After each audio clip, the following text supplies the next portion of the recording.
osome ne da etoso enan ene eye kwada okay kese ni a na je say yewra ye 63rd day of the year yewra ye 63rd day of the year mu enim say ochedi ampo nyankrompon no ode yin ebetwa ode asenwuma pass no ode yin ebekwawie pa ose ade bia ya ye hyase oni dimu ewo mpaibom no obeye ede amaye nti awie ya hyase woni dimu ewo mpaibom no na ode ekọ awie pa be no nsia nti ya hyase no miense ye be sori no nsia pepepe na fe news team na babesum ede dwumadie no atoa so mede ede nana Yaw Boamah dwumadie no ede Montie ye kase Montie a na waje so yetie Montie na waje so yetie ya trase no nsia na ye be sori dwumadie no Dominic Kubuaten Kukua Veronica Jando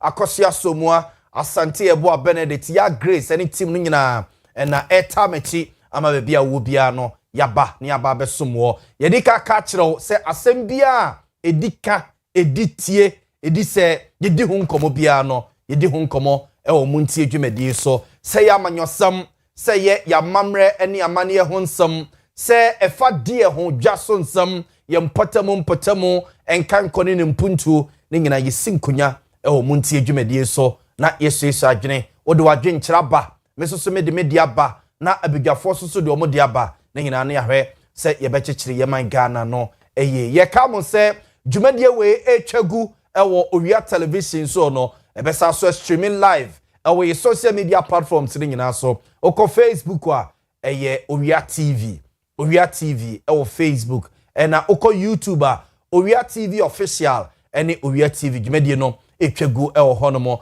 na sa oko TikTok so a Owia TV official eno nti wadwen kire eno nsusu ye nyina no igusu a yedi nkomo no etoto no mo a ye bekenkan de amount sebia obesa ode no ye ne text message na sebia WhatsApp message a obetimi e de afa 0243 220044 so am ya kenkan de amount 0243 220044 so am ya kenkan e de amount ewie abajafo amini omo esinkunya e odwumadie so ranom miensen na eba be kame home ora Vincent Asarbedi akon openia osre delegator ewo NDC amanyoko ni muse omonto abama no na omeye deputy Asante regional organizer and former NDC ora Vincent Asarbedi akon ebedwani ofia ha ama yedi dwumadie no saa so na ora Paul Kwabna Yando the Ashanti Regional Communications Director of the Opposition NPP. The Ashanti Regional Communications Director of NPP. Ura Paul Yando. So ebeken ho ewofia ha say Abdul Issa Salam so oba Asante Mantama say ya wono ene ye CPP wonom secretary wono ye CPP secretary enti me guest ene awie eye akrachefo miensen omo ene be ka me ho awie ama ye di Ghana ho nkomo ya toato adwena fa Ghana ho ye seso adwena fa Ghana ho na ye di Ghana ato plate no so na ya fa ho adwene awie ye nkomo no ebe doso ye be di nkomo kakra e de afa eye government communication minister in some of the tudwa enra emro addressing media no and some of the tudwa no ye be di ho nkomo kakra ayawa so East by election koso na echire nsem no etitete sei ebenu mo chese turnout no na ye very low constituency a nipa be 49,000 and ye echire close to about 50,000 achiro mudin na ye koto aba nipa be 16,000 pe ene beto ye ne si ya e ma ne kobasa ewe ye bedin komo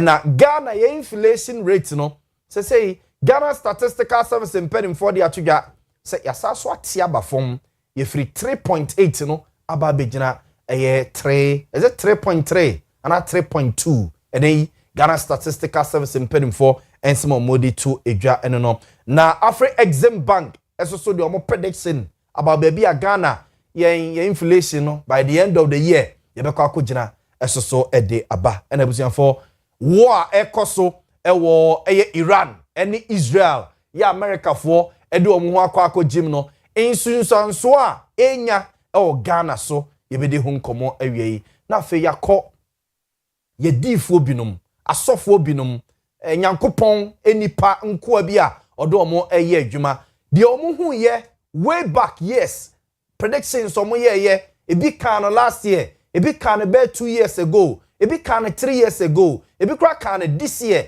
ahyase se de ebe pie so eni na obi bisa se pedimfo hunu amoma mem yebedidi nkomo kakra awie yi enti yenhyase emfemfiri honorable Felix Kwache Ofosu na tena ye oye minister a share government communications so osaso eye opani a oye MP de ma dehia ewo abra asebu kwa mankese abaton pesia so na mbeka ya mampani na nado danko Akufo-Addo all sorry amemwo so na wakono ebeto dwa se omaye recruitment of about nipa be 2000 3000 bi almost sa omudo omura abanyuma mu mampani John Dramani Mahama enam the chief of staff so ora Julius Debra e de kata by say yempamo mu nyina ema omo enkofie eneyi ora Felix Kwache Ofosu e kire se sa nipa no a mampani na nado danko Akufo-Addo esesa omo edo omura abanyuma mu a oja hokoye no enyo omo nyina na omo pam omo o say about be more than half o say about 1500 ni akire de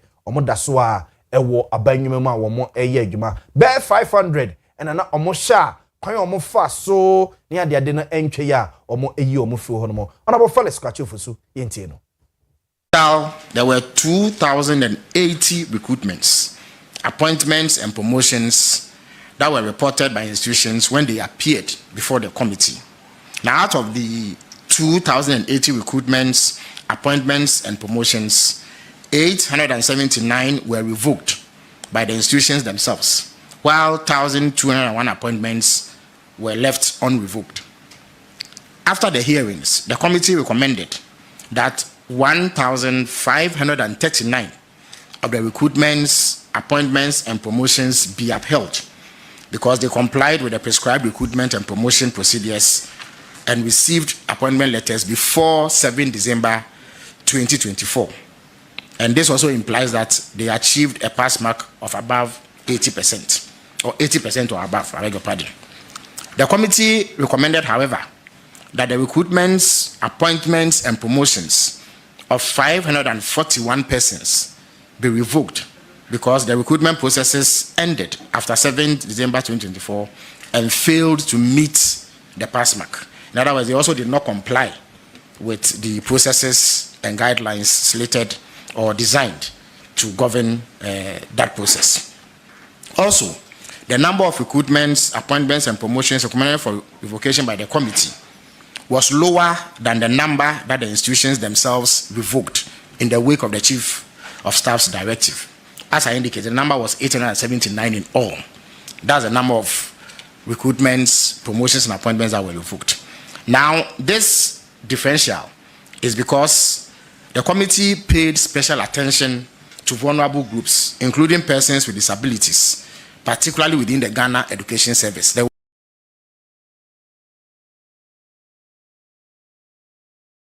Oye MP edema desia omo abra asebu kwa mankese ewo mfimfi mantamum osaso eye minister oshe government communication so inti government accountability series a oma sesa ministers ekobu akonta ede kire Ghana for ne honum eno de sansami eto edwa efa nipa bia mampani na nado danko Akufo-Addo efri akonya so no omo esesa omo du omura abanwuma mu a na se ekwakoye adesoa abesoa mampani John Dramani Mahama na memwo no a na omo peso omo yi omo edifi ono ma ano beye bebere wo ho no ose omo enye omo nyina about 1500 ni akire de omo eye adwuma nemum about 500 a omo amfa kwampa so bewura mu no enenei omo eyi omo edi efi honom wei eye Honorable Felix Kwache Ofosu enchechire mu eno no na yenko ayawa so east by election a ekoso enrada nsabne de bebrebe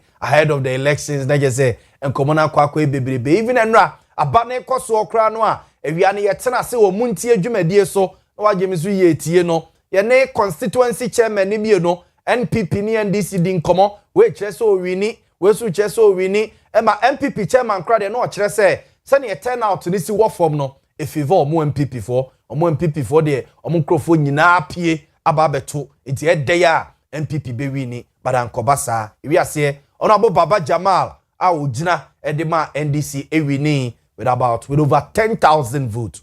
With over 10,000 votes. And na ura Baba Ali a ojina edema NPP so enya be 4,000 votes. Eja ono so no ede eye ya man for chese omo NPP ni NDC for no na za de we no ense den here omo but na so omo ko edema wo mo ekoye. Baba Jamal emra ye declare ni winner e coalition center ho obsia for Okasai yentie ni kakra. 120 votes were rejected. In that case, total votes cast amounts to 17,048. Looking at the just announced results, I, Songlen Mofuri, the returning officer of Ayawaso East Constituency, hereby announce to you your new MP-elect, Honorable Baba Jamal Ahmed. Go down. I want to also thank the constituency executives of East Ayawaso and more so my people from Akwetia who came in their numbers to support me for this project. I want to thank all of them. Let me also give a special thanks to the President once again for finding me worthy to go and work in Nigeria. Those few months that I stayed in Nigeria has added to my experience, which I'm taking to Parliament to serve this country better. I thank the President so much, and also want to assure the people of East Ayawaso that the resetting of East Ayawaso starts now. We are going to Parliament. We are coming to reset the whole constituency and ensure that what East Ayawaso deserves comes to pass. Thank you very much, the press, for all these weeks that you have also been chasing. Honorable Baba Jamal ena yetene nkano sese oye MP elect for Adesia omo ewa Yawaso East constituency enei parliament etnase ebia ene china ne Wednesday china Thursday by Friday bia parliament eguswe debate state of the nation address ne bi enru next week there na oko parliament ama speaker of parliament aya mamre na waso ne in ama na ahye ne dwuma se as MP edema Adesia wo Ayawaso East abato empesua so no nti ne nsemo a wode etugya no na ahead of by election no na manfo bebre kasa se de SCCA wo Ghana by election no mire bi atwamu no bambo ho nsam ebekose nie and am so ma Ghana Police Service ebe say yebo say enough men ready a omo edu omo be compensate no so na omo akwakobo ban yenka ne say for the past 2, 3, 4 years in there police for ade anesa from Kumawu by election at the call a year asing north at the bar Akwetianum any ade because police for api omo game ne pa as compared to ebia talency mrebi enum ne Akwetia hokra no emrebinum ne ade de because say police omo api omo game no eba ne by election any ade na ACP Grace Ansa Akrofi na okasa de Ghana Police Service adwuma ne nyina na one nsamtwefo di nkomo nsamtwefo bopini na busa na say abane ato awie security arrangement omo ye no ombeka say so far so good e de ma omo no ACP Grace Ansa Akrofi you are high election nanti na oba ha sani ada oye no say elections e ko so say ya den a IGP be pese obehwe se ne ntifo ye a bambo nhihye ya odibu akwan mu no ni nyina kosen ne mrantie ne mabawa a wate omagu abonti so mehwe election bambo no omonso motibia motisen na election ne kosen ya nanti polling stations na hodo a ene se dia be PM collation center he so far there the boni bia ni bia bambo nhihye ni nyina akoso sene ayete ne pepepe na make sa no ne da isifo ase da party for ase da constituency for nso ase so bia eye na afemu de na ye hu by election na basabasa ye bia and na bambofo Ghana for nyina nim sese unku police wo polling station amuba Montie na ye wo ho se ye bebo Ghana for hu ban ye wo ho se omo ebeto aba ye bebo omo hu ban ye wo ho se isifo ne omo ballot materials ye bebo hu ban nti Ghana ni bia nim se unku police wo polling station e bambo nya dia ye ntihia sendia in war opposed for the door send and mudo ba Montie and they say ya na say empathy e be catch mo ya kasa is part of our strategic deployment inti ni ahia ne say ye go nipa ne dodo na ne obi supra go akiri ase bibisi a ye be san ka bi egu mo aka nti so dey ya boy ho ba that say ti ACP Grace Ansa Akrofi Ogre and yeti nken ne nyina security arrangement omo Ghana Police Service wo mo ye the era by election nim wo Ayawaso East Mpesuano so no but Ayawaso East by election na kwawie but nipa binom political scientists and before bia omo bene wa manyusem mo kire se de SE se okwa Ayawaso a ye wo registered voters of about 49,966 near 113 polling stations na ye court by election nipa 16,000 ne kakra ene koto abande omo fi se entweye na political scientists bi no mo kire se ni nyina na ekoba ase ehun beto amanfo so ni nyina ye history a Ghana by election ewo ene ma edi hun sa se ntokwa besi manfo suro violence no se besisi ntine ma nipa no ha no ho kro be ko na dwuma ena omo so omo ye kiriwia eye Muslim dominated community omo ye chiriwe nti omo ha no kra no bi di bibi ababebo no omo pomo ba bi tnan se omo suro violence nti sana political scholars ne bi eka ebi so kire se eye message ema NDC government ewo ho no mo se omo approval rating ene omo goodwill no fedi kakra fedi nti eye message bi edema NDC abanya or no mo say but whichever way we see ahweno no meni mabedwafo betena se na yedi nkomo na yatoato adwene e de afa ho awie afei yenko Iran ene Israel ntokwa na ekoso no obebusa se nka we de nkefe ho be se ge de Ghana enve ho obi na enya ne ntokwa no woko a de Ghana de nkefe ho be but abusia efa ye ho because I mean ka kakra bi na no COVID-19 bae se ne kinim se yare na start wo Russia, Russia, China, baby. I started China, baby. Between every China, Ghana, Omo China, Kwansi, Ghana for a get for Muja me, Mumo China, Kwansi, Monitia, Mose Kwa Wapa, Edika Yadia Pure China, Yadi and gave her home bay. And you know, as to your promena, Yada, but the idea no, any 3 days, any 4 days, any 1 week, any 2 weeks, any baby Ghana ha. If you know, see, I said them, intimate. Lockdown near the day. Enti so koto so nua bi abodwo se hia ene de enkosensuo mfa mesiu de hu fo abodwo ni gunsuo num nchen e ma ne men wo kra. Enti de akoso Israel ne Iran ntem ama America fo do omo ho akwa jim no ipa pifi se betima nyansunsanso e wo Ghana so se Ghana mpedifo e set up e ye niema bi nene kire ya enkofa ohawma na no Russia Ukraine war de buy wi ase petrol bo sutu ko soro na yenti medu ba bi kra no e ma wheat ene mo ayi friend say pan no bo e be ye din because you say Ghana ye kokko kra ayi ho ahwan ayi flour no isam di firi ho no mo na e ba na di aba be pan no e ma pan no bo be ye din e o Ghana ha se ya e firi ho kra no pan no bo no en she da ntete ma fom sa asa aka ho no mo a enti amanfo fi say e betima nyansusan so e o Ghana so na ewie dia ye hwe ne say ye onyankopon asofo ye onyankopon adifo ye onyankopon enko abia omuhu saade wei ebi hu no 2010 mu ho ebi hu no 5 years ago ebi hu no 2 years ago ebi kra hu no last year ebi so kan wasem afia hyase 31st night kan se wiase hweye na de ebani na mafo busa se adifo no kan ye no ya mompaye ya anye nkom kire empanimfo entu hu anamo ana pani bi amam ankasa ankyere sa mpanimfo ya ombekwa kofa ntokwa no aba no se omunyai onsem no na yehwe adifo no se ne musika omonsem efa ye hyase Enfemfim yankasa me papa Apostle Francis Amoakwata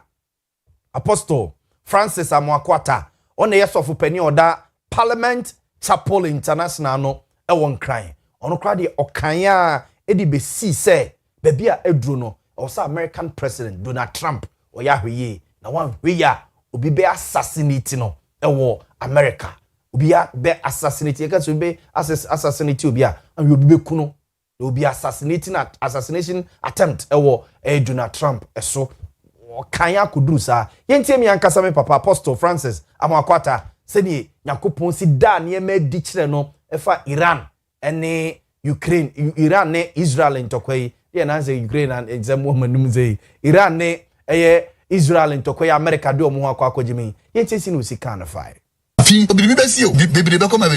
many government, so many founders and leaders. We share Ayatollah Iran. Can't you so poor unkum ni banyina? Afi obako. Iran revolution. We share Ayatollah Iran. Can't you so poor unkum ni banyina? Afi obako. Wow. Opo ni gari bottom. Iran regime onyamia purpose afiwe ese regime no ba wie person me can't you run ayi ni say wo that regime will come to an end afiwe no me na me can't any share so mo po mo nkun e ka what is going to happen will happen onyamia determine. This is breaking news again coming from Israeli sources that the Ayatollah Apostle Francis Amoakwata se ne nyankopon da na dede kire ne faaye na ochiremu edema no kra de okasa asem way back 13th January na okasa asem we. There's one prophet so a ono so no eta kasa de fa niema ba mama yanim was mama no ya hweye prophet Talvin Sowa Ejei or the prophetic life embassy asafo ano ono so ehunu ekan na prophet Talvin Sowa Ejei entie ni kakra ono so se ne osi ehun no fire and say you see kind of Israel be say half ko half no mobile be start adwuma nyan start here na feel and once it starts from October there about Taiwan was to kick start Omuni China for gidi there will be military drills going on all over that place and then 1-2 obe prime minister said they will be assassinated there in Taiwan gone and then that's it the journey starts from Minister Bills and leader Bill, Prime Minister, I just saw them put it up there, the person assassinated. And then that's it. And then the Middle East, I told you there will be assassinations. There's another assassination coming on. All Supreme Leader, no. The palace that they're sitting in will catch fire. However, the fire started, the cars will be burning. You watch it on news like it's a movie. And we'll show you, at the end of the day, they are Supreme Leader, the main one himself. In Iran. And then it will continue. There are 3 major people that will go down in the Middle East, and that's where the war goes on.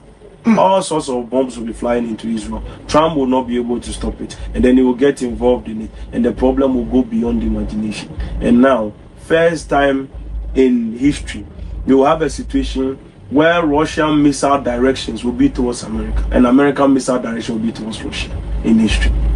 Yes. And then it will be towards America and it will be towards UK. Prophet Talvin Sowa Ejei said in Yankopon si eda niesi ne edi kire no na oka ho asem. Archbishop Nicholas Duncan Williams so Action Chapel so for penny papa so send Yankopon da na edi kire no ono so no e kan se kire. There are strong indicators from many. There are strong indicators from many prophetic sources across the nations that there is a possible third world war coming. There's a possible third world war coming. 2 schools of thought of these indicators. One prophetic school of thought believes that it is judgment from God.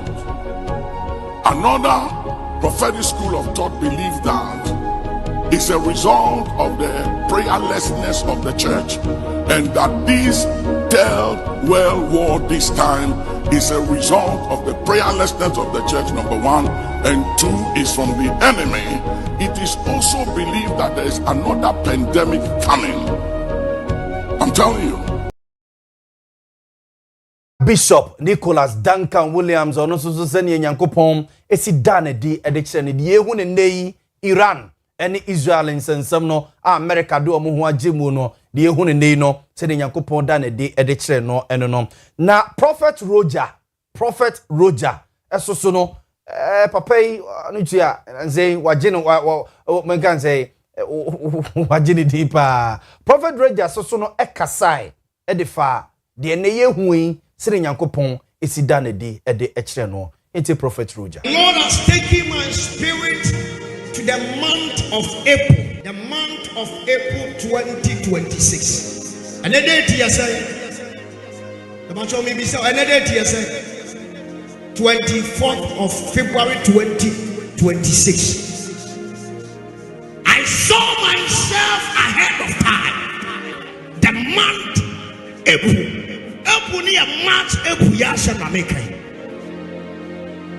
Prayer must be made. The Lord took my spirit to the land of Canada. And we could do Canada, we said, "New passes some back long journey." That's a war. The well itself is not safe. Now, Owia day, I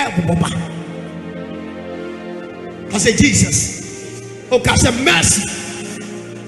The month of April, as of from 21st of April, say Radi Nyankopon who Ghana, and you make Ghana cry. Say Radi who we are singing now, Papa. The best experience I give you a friend the Third World War. And who said there is going to be another lockdown. The whole countries may be able to do about this. Airport may be able to play airports may be operating. I am seeing something like a total lockdown. No be as them. That's a mess. Oh, that's a mess. Oh, that's a mess. So Prophet Roger sani ono so esi hu de esi nei no efa ye enana o chichiri mo ede eche no. Prophet Hubert Angel ono so no se de osi hu faye yenti no. And there is a word for Israel. And there is a word for Israel. And even if you see the news going around talking about Iran and Israel at war. Iran just last night dropped a lot of bombs in Tel Aviv and even Jerusalem. And for many, I saw that even in another country, there was a football place, like an open space rather. Might not be a football place, but an open space with thousands and thousands celebrating the attack on Israel. But here's the word of God. Israel will not be defeated. The Lord said, if you shall fear for anyone, fear for the attackers of Israel. They are about to see danger like they've never seen in their lives. And I'm just giving the word. I'm not telling you I support this one, I support that one, I support this one, I support this one. I'm just telling you. Prophet Hubert Angel so send Nyankopon esi dane de kire no eso eno no na Bishop Oyedepo so ehun na yinti no. I saw the way military juggernauts. I saw the way military juggernauts are being struck recently in some of those battles. As if they are civilians, absolutely defenseless. I hope a time is not around where drone will be carrying people, drones. You'll be going on the road and drone will just carry you. If there's any time you need protection, it's now. In a wide world, you need a defense beyond man's access. You're on the go for me, I give unto you power, and nothing shall by any means hurt you. Guaranteed protection. I give unto you power. I was told of someone, one of those leaders, came out here for one official assignment. He said the only place he can stay around here to feel safe is Governor University Guest House. The other way said they can come and pick him in the night. It's a world of uncertainties. But can you imagine standing inside God, not in a place, inside God? Then you have to carry God. No evil will hit your children. No evil will hit your grandchildren. Because he builds a wall of fire. Paul said you see a no efa nyankopon si dan e de kire no efa ye eno no TB Joshua ansa na sebi nyame beto nsa e de afre no no ono so e ka bi de ohun de esi nei de ohun o kan say. Pray for a nation Iran, and I also say pray for a nation Iran, and I also say I'm seeing a tension between Iran and Israel. The tension of I want to fight, you want to fight, because if that should happen, it will be very serious than any other one you have ever witnessed. This one will be different from others. This is why we don't want fight. If this kind of fight start, every other you have read about is an atom. This one will be an element. You know, atom to element, how big is the size? So that this one is not issue of fighting the country to country, but the whole world should begin to pray that this should not happen. They should come to understanding and dialogue. Because if this thing happen, many countries will join in support of others. Trouble has come. Also for penny TB Joshua answer na obefiri mu no sire nyankopon esi da na didi kire no de ehu nei de ye etwagu nei a yeyam sisiye no sire nyankopon si da na de ekire no eno no na busuafo de ama me kasa wa awie nyina no eye sade we yenko sade we de ama me kasa wa awie nyina eye sade we sesei sade we aha sade we good. Azafo ansa na sa niema we nyina ebesisi no ansa na sa dede we nyina America kwa ha we Iran akwa akoto ha Israel akwa akoto ha se no na busuafo petrol bo asa 24 February na petrol bo ewo ewiase nyina adwaman so busuafo na ye $65.63 per barrel ankore baako so ankore baako so see ena na ne bo etie almost start omo ne ma no a ena eshutu ye eko $70.77 per ankore baako barrel ena eto aso yetwi ye ni ya mpe ho asem anka ena ye di bedru eye 25 ade eche 25 February na eja ye girijira ho no mo saa ejigira ho saa ena eba $70.85 per ankore baako barrel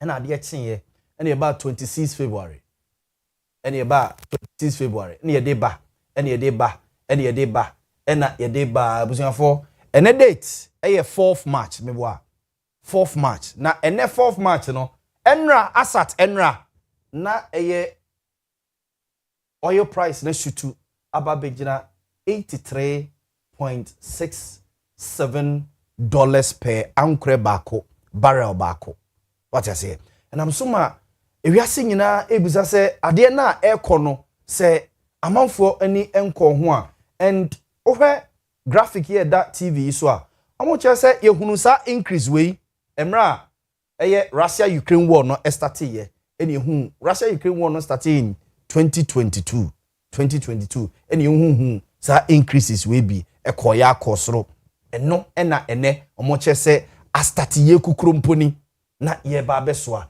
enjama ewiase nyina eye mahye wo mo mate se Ghana ye energy minister honorable John Abdullahi Jinapo asemon na krachifo nyina ene boss CEO oil marketing companies no omo nyina friend say NPA CEO omo nyina obi bia institution bia owo say e wo petrol any diesel ton biano oma asia from enra oma ye meetings upon meetings upon meetings into the AC ewo Iran ene eye Israel for ntema America for edi omo akwa jemu no de ama eho akwa hia se ye di hu nkomo ewo Ghana ha sei eye petrol ene diesel bo and menum ye no di one dance ye say ade ba akwa Ghana for ya enjoy for the past bare 1 year ene some months ni emra mampeni John Dramani Mahama ebedi ade ya Philippa na say ya enjoy prices no eye petrol ene diesel bo eso ate because previous government no na etumi koya sa 2022 asema ye ken ena yenya diesel na petrol etumi pega ya ko 25 Ghana cedis 23 Ghana cedis per liter bako ene 1 gallon petrol so me ha mania ene number 40 something Ghana cedis what I say enti say 2022 a liter bako eko be 25 cedis eko be 23 cedis ne eswatete ama petrol 1 gallon etimi ba be 40 something cedis na se sa bibi say koso o wiase na se ye say ye mfa ho a na minimara de Ghana for ye pese ye kire enti se ne Nyankopon sofo no ebi ehun no faye and there's one particular place bi enei eye for no Iran for no ede omonsa akwa akoto so is your friend say Strait of Hormuz abusiafo eni eno na me production team no ma me mfa saa eno no mum ma me emfa saa eno no mum na ye nyina ngo the same path so ho ewo screen so ye ngo the same path ewo screen so good enti abusiafo eno ene da o screen yesu yi ye say efre ha say Strait of Hormuz na aha say no ena ye say about 30% of petrol menu mienu yeto so for trotro so for taxi so for pragia so for abobo ya so wanka so uchu private car petrol ni diesel na yeto no ye say about 30% enam sa ahai say sa befa aha say kakre and between aha ene aha say per amanfo expert na che say e about 33 kilometers but aha say sa hakakra bi no eposo ne ye kan yo we nyina ha nyina ye nsuo aha nyina eye epo nsuo what I say aha ho nyina ye epo nsuo ede yen eko so hu ho nyina ye epo nsuo enti eho na Iran for say pam no twa no money ye ebekode a yakwa kotutum na omatoto omadiem ho na omokotu mu no yate ye say Saudi Arabia for eso say mo Iran for na mo se mato sa aha na ye say efe no Strait of Hormuz no a eno no timi ma about 30% of your petrol eba we are say adwaman so ema omo enye bito no matoto manu nti entimi enflow no for Saudi Arabia for say ombe sumo masoja for mo makwa ko bi Saudi no amanfo kire say a recipe for disaster na mami hu ma minche mo amama ya ewo sa area ha say ya omo edi omo petrol eni omo diesel efa hono mo a enu nti ya close a ehu ede ema yenyina ya close a ehu ede ma yenyina good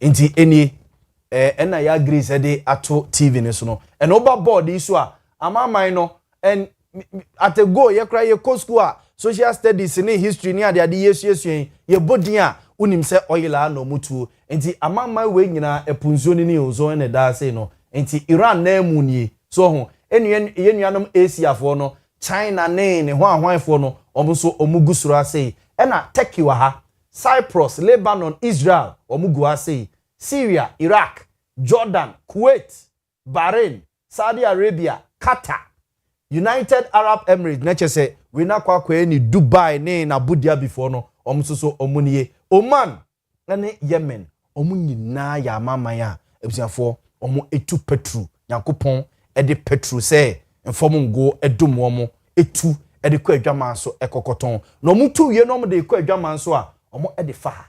efa haka kreye so say Iraq e de petrol e beba wiase e ma yenga na yenya bi ato a o de befa nsuo ni ase Kuwait e de beba o de befa nsuo ni a o de fa nsuo no aso so e ba befa sa haka kreye na pie ama me no mienu yenya bi ato ho na Iran fo se mo no Israel eni America maka bom eni yen edi akonde a eni epono no safo ni kura yen yatum yemie wo bema so abra we are told say America all the time you see America army no on standby this particular area eni ahase njomu nyina ete but the wiase bo humpa ye ne say ma America enyo madwene say omu kọ akọ force Iran fo no say omu emie saa de wi entube wom se to omatum no ene nam so ama ade no ehyitu a ekosoro de but amanfo kire say ehu de emawiase nti asat enra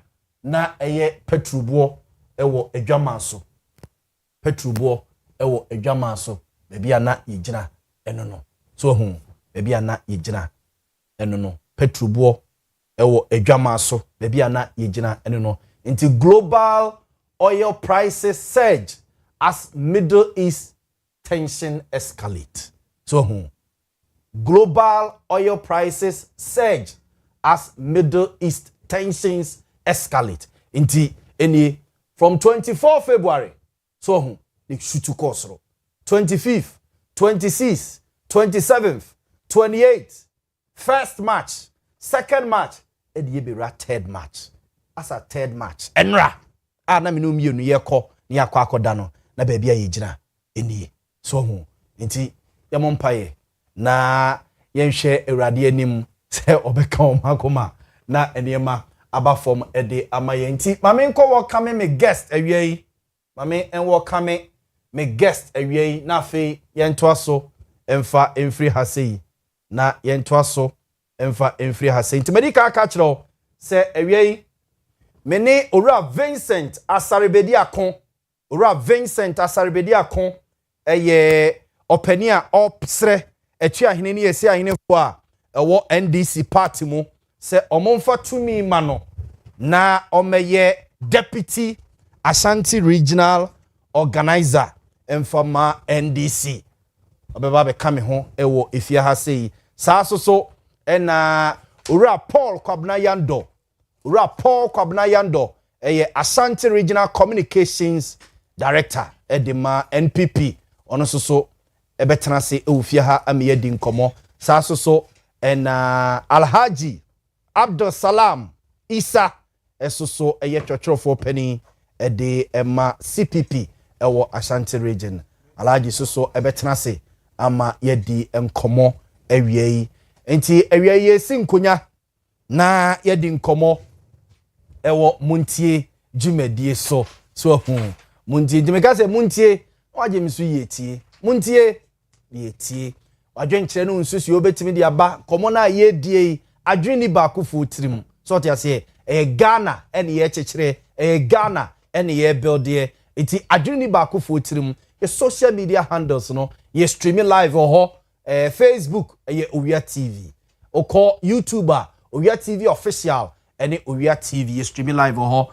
ena oko ye TikTok so a Owia TV official ye streaming live so ewo honum na ebia WhatsApp message and say text message na pesa o de ba obetimi dia for 0243 220044 so 0243 220044 so ama yakenkan ede amount we ye ni atem ye toato adwene na yeso adwene afa Ghana ho me di ede na Yaw Boamah Libya boga me na me di dwumadi ho tia me ena Dominic Kwaku Boateng akosia somua kukua ya Grace Asante eboanom ebo mechi dom awiei yedi nkomo mama abijafo akwaba na yindi enkomo a mahuze Vincent atrase Vincent afisia pa afi yenhia yo meni no kre fie boko na me na do fie boko ye de radiase na is it true say uko deputy Ashanti regional organizer meni ampacho said ye watin won frama mo me wa haide na me fo fide kese so na me de ato atiefo ni ahwefo anim se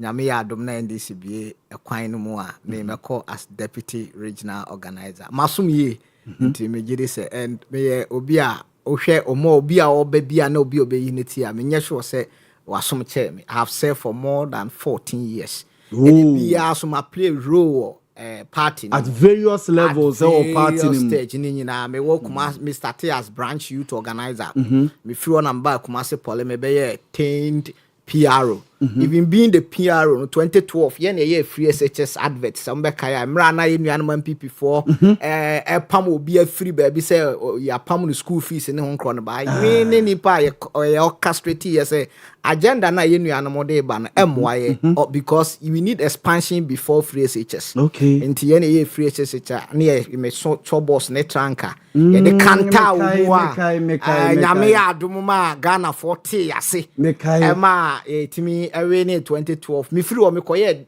communication officer ewo Offenso South then me sabe ye research officer and I'm a sabe parliamentary candidate and the most important thing is even in Ashanti region omwatimi asset record wa Ashanti region I think manye ba ko ameye mienu because in Ashanti region so benya a seat like Offenso South a traditional seat one movie from 33% to 48%. Oh, movie from 33% yeah to 48%. to 48. Yeah, I nearly won the election. What I say nti me sure say with the skills na ye nyane knowledge no eba ade ba kwa mahunu wo region is say anasa wo besom wo region e wo say unya knowledge about the constituency so be a constituency also who said you see behave so be a parliamentary candidate also be how see behave ahanya baby a target seat and you know there is always friction between the parliamentary candidate and the constituency executive. It dey be an when you be our experience why you be that I think say you are there to go. Ye nuanom dey pour dey say me nuanom no. Ti onim how you be see aye aduma no. So about regional secretary but matunufo Miss Makache and say oh na so on kasa ina what do you mean ka to amane say dey bia open regional secretary would when yes original minister so sa na so no original secretary oda so cry original secretary de bia no it ni nua no ye twa bia ma oxygen wo kuma si nyina ko off meanwhile enra so one original minister esia ye wo Sami Jamfi Nasia yin onya oxygen de kochia your friend say original minister was even a person was ni koko ani gua pass no de maybe so fine gentleman Asante region secretary ne de propaganda ne de was sas yes am Vincent otini baby won kan the person man say was sas yes am say ya ye betete atachaye no ho Vincent otia on kan anuntum no wanye na dwuma na ne nkrofo no no na emom wo ta toto abo aba park no so de aye ntweba no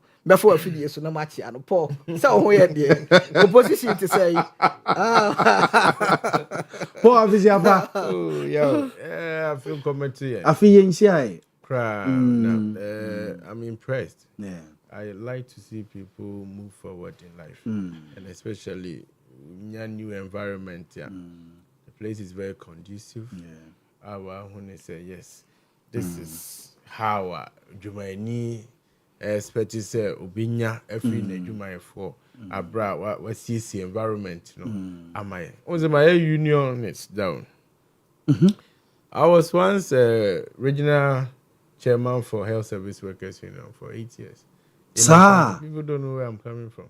It's me and I mean so I know how internal satisfaction lead to external na ebuama enyema koso ti ma member mo baso mo ti ma set it up very nice place ye nyina nya akwanya abana ye kan asem and with mass communication so there e ade ebua wiase nyina what you say to fato ho so a adwuma kese adwuma enhyirawom na wafato ho so I sometimes check how you people come up with stories what you say authenticating it and others we go through a lot and to mo can be ama oni the only come up for no dia ehun hia papa nti yaw enye easy on say baby anam wo enye easy o ba na obran kasa but we dia ohuna no ya na what yes enti e mama ye nai pa ye ntia am ya be kan ya say especially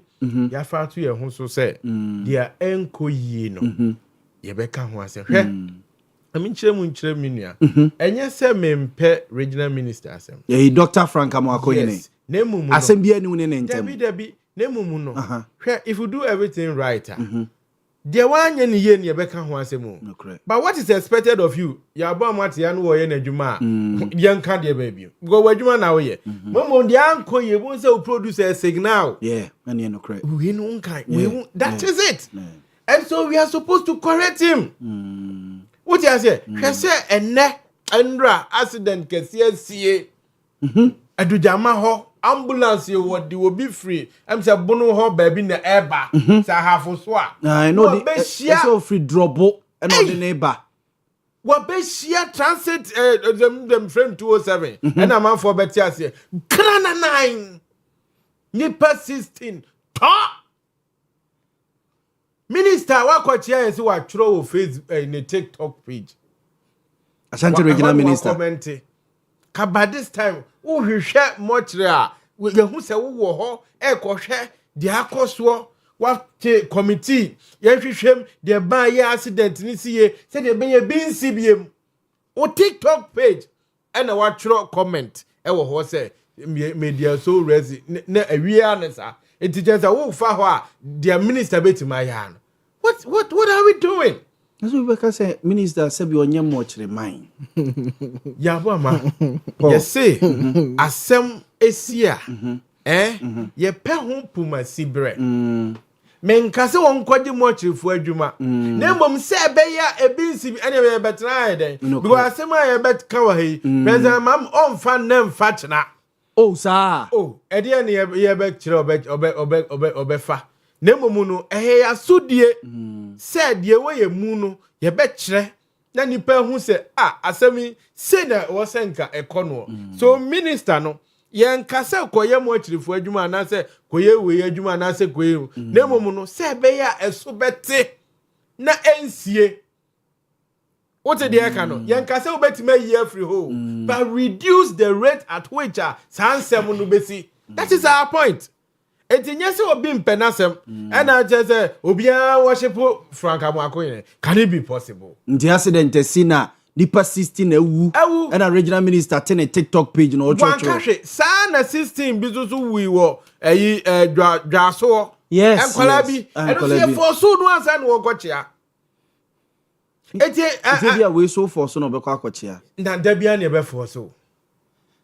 You must know what is expected. Your welfare nyina hye me kaya no mfi se media go but your welfare nyina hye he's supposed to take care of us. It is enkoye we are drawing his attention to their enkoye no fa meso so na wie peyo. Okay, that is what we are expecting. And no of course I mean dem fi nasi we say ne pe no papa no ono ane to ne kon wuye enye odasedi ene di tuo ni sika ko papa kokura pe ku papa yi se ka minister hwe so yi a e ka papa ye be ko akuku no ana o ti de aka Matiaze papa ye 10 years so say 1 years de e de na nke kobo ni tuo eku papa no papa twa na gonu akura nwu e Ashanti regional minister wan hwe ye so yi ntine ma ye koku security na ye kano Yaw Boamah mumfa manu ntumo enne CCTV camera bia wa Ashanti region IPB for ye no ni nyina sisi ni trase ka sabu bom check it uko asukwa uko friend say ekwan ye omuso omu ye to ahojo runabout dey see ho no the ark ho no e da fom kemen dynasty ke medan na chi Hyundai fo ne ho no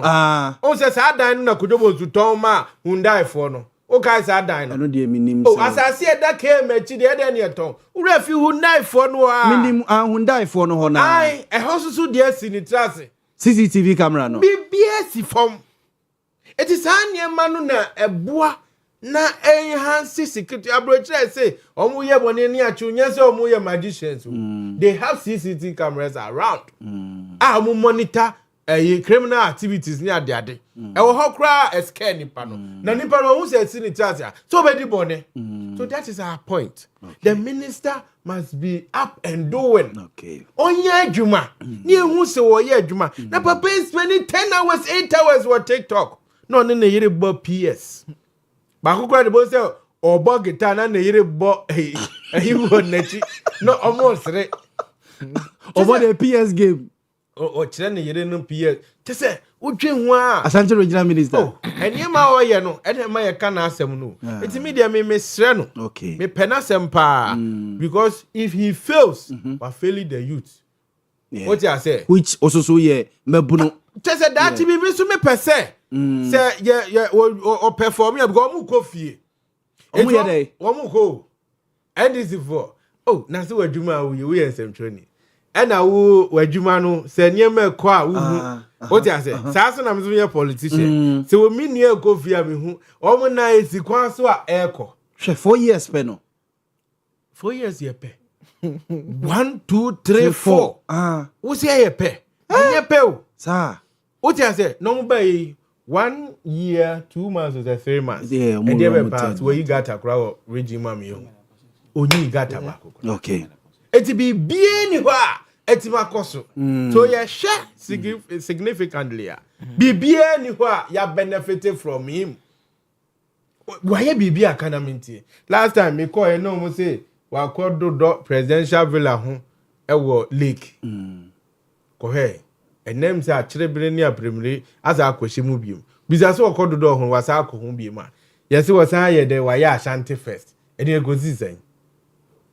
Egosi ka kyerɛ me egosi sɛn ɛne ɛsɛ wa sɛn ɛdum ɛyi prisons wɔ no ɛyi ɛdum prisons wɔ no na health center bi wa kɔ renovate ɛne health ɛyi director no wɔ ha na adwuma ne nsɛn sa ɛyɛ sɛ me de ma wakɔ aba mate ma alaji akɔ aba alaji ya azumi alhamdulillah ya de radio ase ya azumi azumi Obesua kasua kana baba jina obana baka you kani alaji CBP mu boko de e be do mu boko pa one uni o se amafo say dia ade ne ya bo ni o se ko fi so e moye so dia aka no mo na mo from baba oza no minimum and one uni ba ko bi so yeah ba ko yes very finity Suleiman I say abemu mi ensa na say moye active kakra no mo maka no we Amo say MPP ni NDC na egumu party no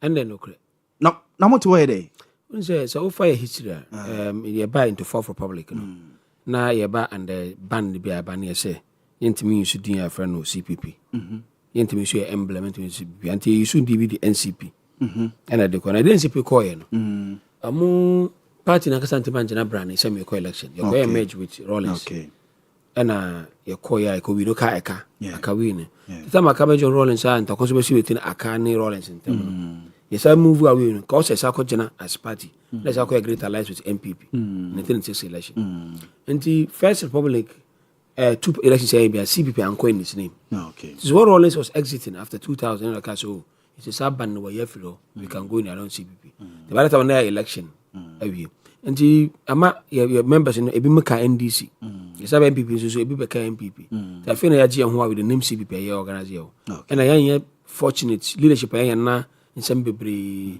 we look more organized okay in the indom time said number the emergence of was friends among for said the nkroma yes mon come mum you formidable enough the emergence of some your erezi party no so later said here before and number bebre by but you bon pa say bia akra organize ya ho queen okay Abzanfo nti we ye mabegafo amene omo edi dwuma na wie yi ewo dwumadi so mame nko starting free Vincent o me started with this Iran Israel America issue ya ekosui ye mu bi de yem sisi yi because ade ba ko a NDC ba ba mu na meka se o se wo ye nipa boni ni se de kura na de wo nka no kure se de ya ye nyina ye nim se ne bo abafom ye petrol bo and petrol bo ba fom a ewo replaying effect ewo niema bebere ho ene wie na me ka se asate no anadwo ye kwa akoda na petrol ankre ba akobo ewo wiase dwama so bebi a na gina ene asat bebi a aba bedru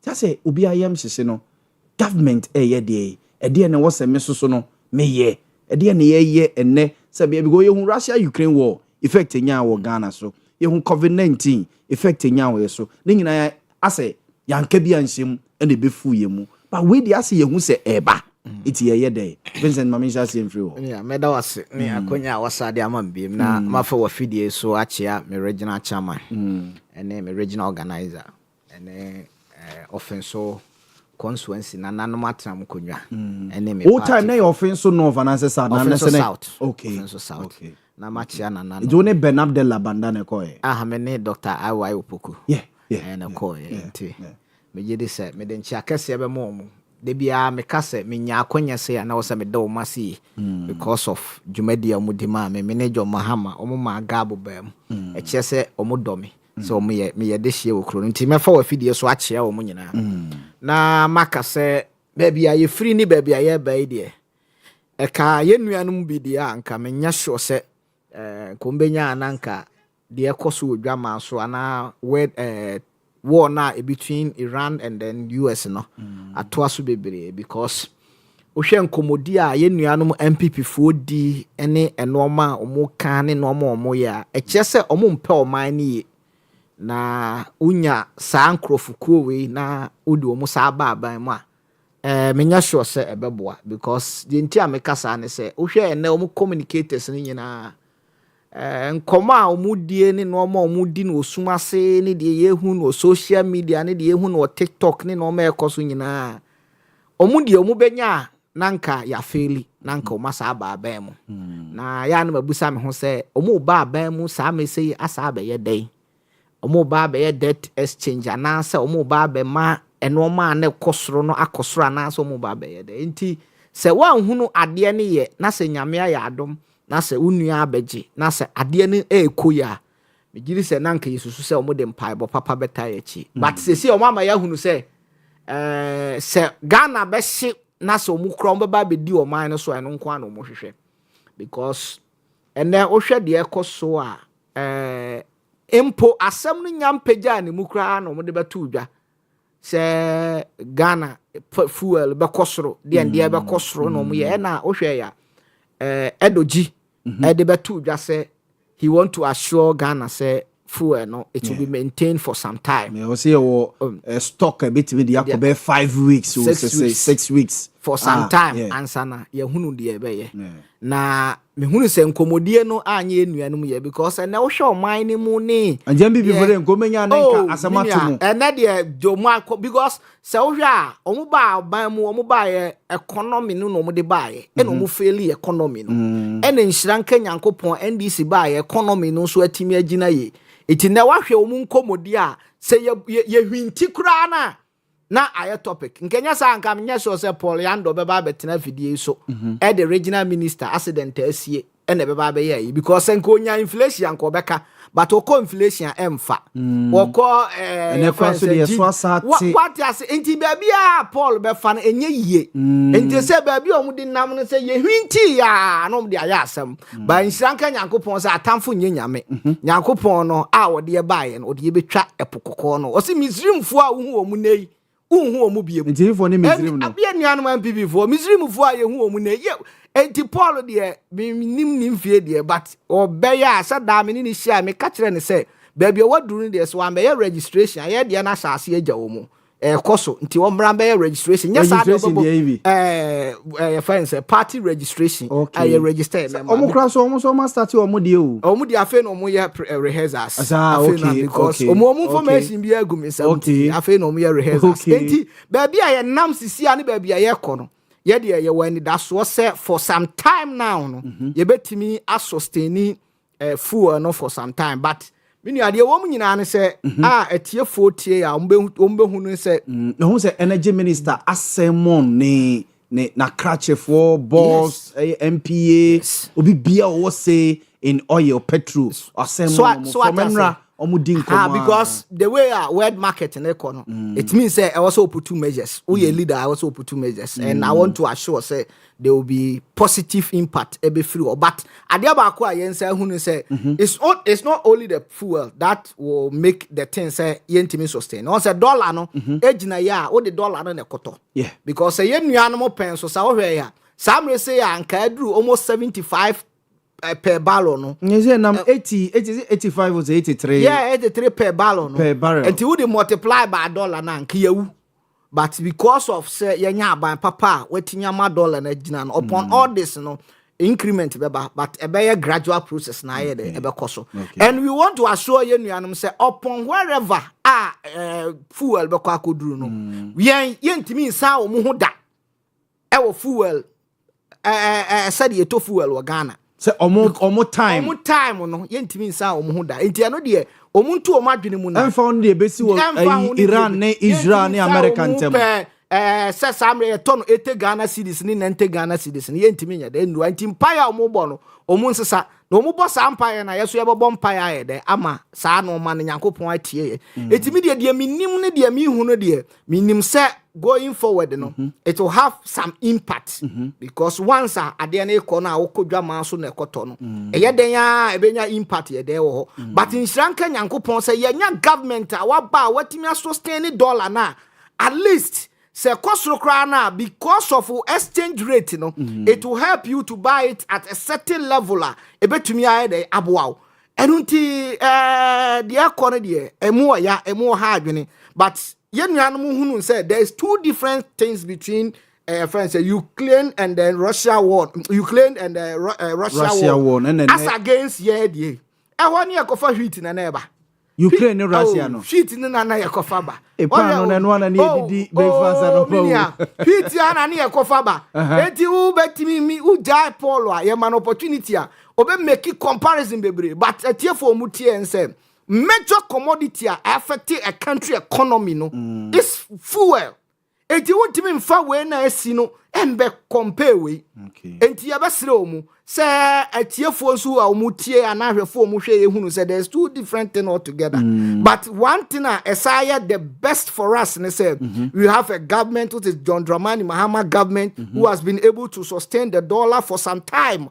As empo ekosra sika ye de be kono eso ebenya effect kakra compared to yenuanom de no but de ye hwehwe nyina ne se nyame be yadom because wo hwe the way a trend na ekona enye easy minia entokwa na ekoso no enye nkura atokwa kra enye nkura atokwa gese bia wo gina akira mo ena wo hunu niye but yo bia wo pese wo follow a we CNN ni BBC na news na eba nyina a che they are now planning to even have their main leader. Now, just so the leader for Froba, they will be a retrice. So we be Ayatollah no echo the second person oba so ne bana no mo say expect say omo de ne beba. That's it. Eti omo de ne bana so ba. Ono so yakum ne papa de.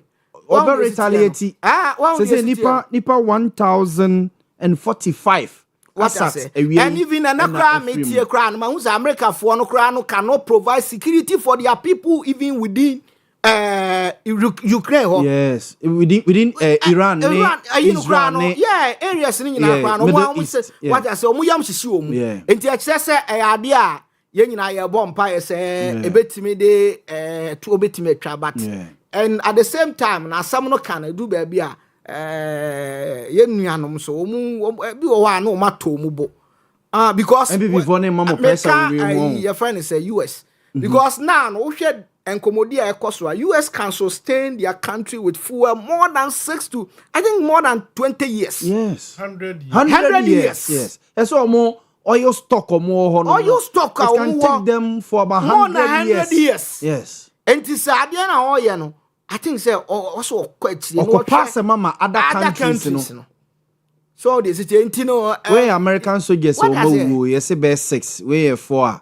And aside that in cry ye nuanum so wo mu bio America soldiers ye nuanum wo mu bi and dey me so ye Ghana for akoka these places mo Ghana ni man guy bia me din komo every day or Abu Dhabi and they all cano o see ya we ntimi now masa enye o see na alarm ni bokwe because Ukraine war na buy say no me colleagues bi na mo ye medicine war outsider o mo ntimi anwi. Yes, they came to Ghana. Yes. So it is sometimes I be say no I'm foul punachida. Who say it's okay. But I think say a kwana e koso ne ye nim dem ni ensusu ye mu no. Ye hunu say America for no once omo they can live without them. Some other countries also depend on them. Inti ye besre sane be ya ad normal no betimi atoto ye na atimi aboa because enya sa enya yanko a o. Yeah. There's no this one is quite different from the Ukraine war, no? Because we a better countries be so. So what I say because Russia Ukraine war ne ho nkro no ba no say wasa na Cote d'Ivoire and other countries are making progress. Now you're retrogressing. That is the comparison that we were making. But in effect, you know, say, and now you're to Coco, Abaya, ye can was and the Cote d'Ivoire, what in the so, and the way why it is side effect, you know, and they are not yeshe. But unkwa dear, eba effect in unkwan account. But other countries, no, we are survey, we are analysis now to say, they are growing, whilst we are also retrogressing. And the Abasadia, Ebeka say, Uko Dramanson, Wakubaku Shibra. And on the ma, Yenu say, baby, Omudi Ekon, a one omudeko, and unti, and I'll share ya, so reports by ya, Nina was any of my junk status. See the and dear, Bibi and Banina, Chessa or man, so I say, ain't the Banina, Chessa or man, but unum say, Yanam dear, Omun trefo. And the Paul Mokotne today, and the ultimu say, my sober, and no busap and bia or court now busana some or then Saturn, utim to unpack back canina, Rebecca, we are seeing some yina. Won't yes, you Jan, it yet will say, I dear now, we know, ne boko, me met no video so, said Drew baby, Nasa no man queer or my way mo. Na se Ghana for media for can ye mu bi wo ha ye betena fidie nso a ye be ma ye mpanyimfo ahunu se baby amode ye kono ba de wo nyina ne se unim se mpanyimfo na ya na mu lead o munya CEO ni dey no ebi mo ha party ni wo power wo mu ntimi ni wo mu sika wo tiji se party ni ti bi mu sheda Paul se onim what does be ntimi sheda adi omo appointment no. Party no now, power. How can you see, say, a president Obama, unprecedented record and an out set here? Ebin see the Oma way more. Now what me the president without reshuffle for 8 good years? 8 good years, what he be that? All these things now, what we are, Muhammad and your own tourism or what Shram now, Cocola. I say, we Gideon, what the one came out cry. What is a reshuffle be crying? 9 ministers. What does it? One would report to Koya and I investigation 13 deputy ministers. And no say. So what I say, and only a cancer, Mamu, Eba, and Nam Quaswa, Eba.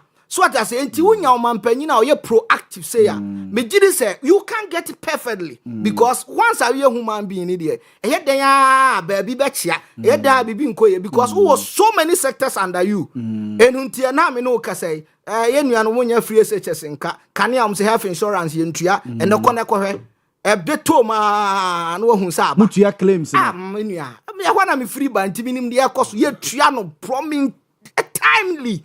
Unprecedented, been see that health insurance. I am telling you, find them. Me see and service providers, evidence based. Hospitals, no. This will be our own providing the item. Who want claims no to me delay 4 months, 5 months, and the BBA cost. Okay. So what I say, it is such a government.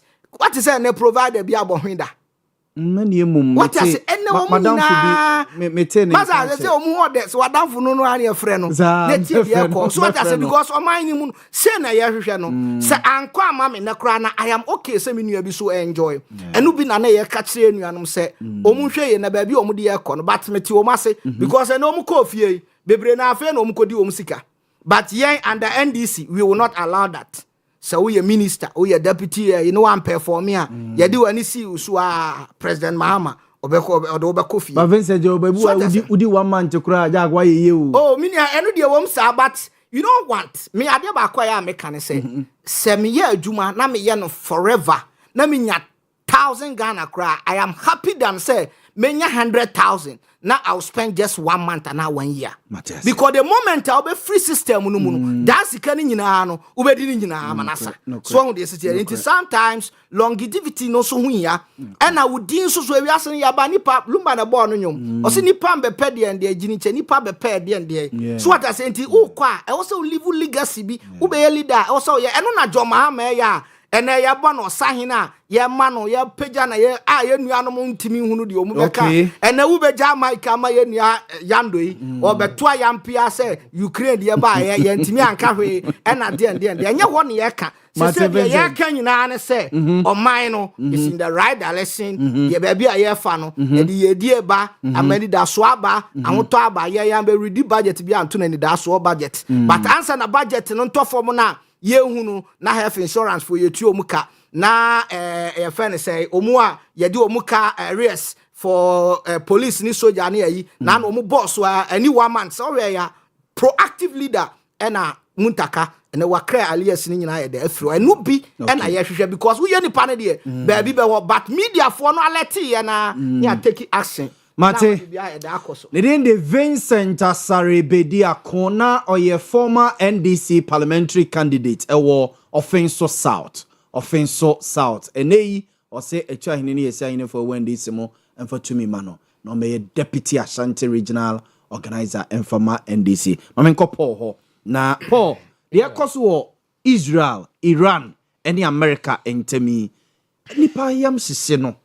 Say, I'm ye bed jinsamo. Ama niema bo akwa jensem ye nuanom a omo ye adwuma wo sa amman so Paul ye ne de na wo sa ban eye ne ne kine ya yo medsa da sibium maka say amanyosem ne ye and that you should be ready to tolerate people in as much say ebia de obeka enye wo de and you don't expect to say time bia no make their in favor. What you say? I'm very objective. What you say? Yeah. I'm very, very objective. The same time, no, I'm supposed to make sure say my party across road because I know what our party MPP stands for. Yeah. I have a reason for joining New Patriotic Party. And you are the regional communications director. Exactly. And you have to project your party. That is it. You are projecting the party. Minia NDC. It is a minia fine gentleman Vincent. Kasa wokan nyina. Efa the party hu na ne de ben. Paul just o mic ne kaka mo aha. On can chairman. One pro-poor policy. No one NDC. I was saying so proud now. One more diaba. But me met my ha. I catch several interventions. MPP for Ediaba. That is why I'm so proud. It is out na debi out here na o kasa nyina ne say ene mam kwatena chire ene am kwatena wo betina front Ediaba no wetima yabo the ordinary person. Say the ordinary person cram pa oni bie no o ma ne ho chire no. I can show you a video of a farmer koko kuani ni kuro ne ye dia born ne nine say tie ni onya sika mpo no dia akọ. These are people ye kan o masem enye okandini ayi obi a odwen oni bie ho. You see a leader, we judge a leader by how he treats the ordinary person. And the mao yo candidate. Na de o mo bokra no unhwe ni ye na betina na aka se kwanutum go ya pam a if he say you are not being fair to the New Patriotic Party of which I belong. Hwe President Mess e kan asem bi was it do fiasem. And that I always wish he said the President Mahama obe follow ono ani nipa okofa ne ba ya odi mfaso kese woni so se me kasa out ya say in a boss Professor John Evans Atamels the late him say Atamels wu ye no the biggest beneficiary at John Mahama say wu ye no Nana Jonoa 24th of July no Nana Jonoa 2012 Nana Jonoa John Mahama was a vice president or be president. No the constitution no na. Nye constitution asem. Constitution na ye check constitution. Ye go ye me am here president. Ono ene di so fast wo. And that bibia ebeko so bia no it's expected say wasua bibia free no. Now no there was UN meeting bi o se bibisa. Okodru ho. US Israel ene Ukraine friend saying Iran for any chance. Gaza Israel ne Gaza for no niema na akoso no. Wodru ho no. Na wasori free we ho akodi Iran for echi. Oh za. When oh one follow. What you say? Israel, any Iran.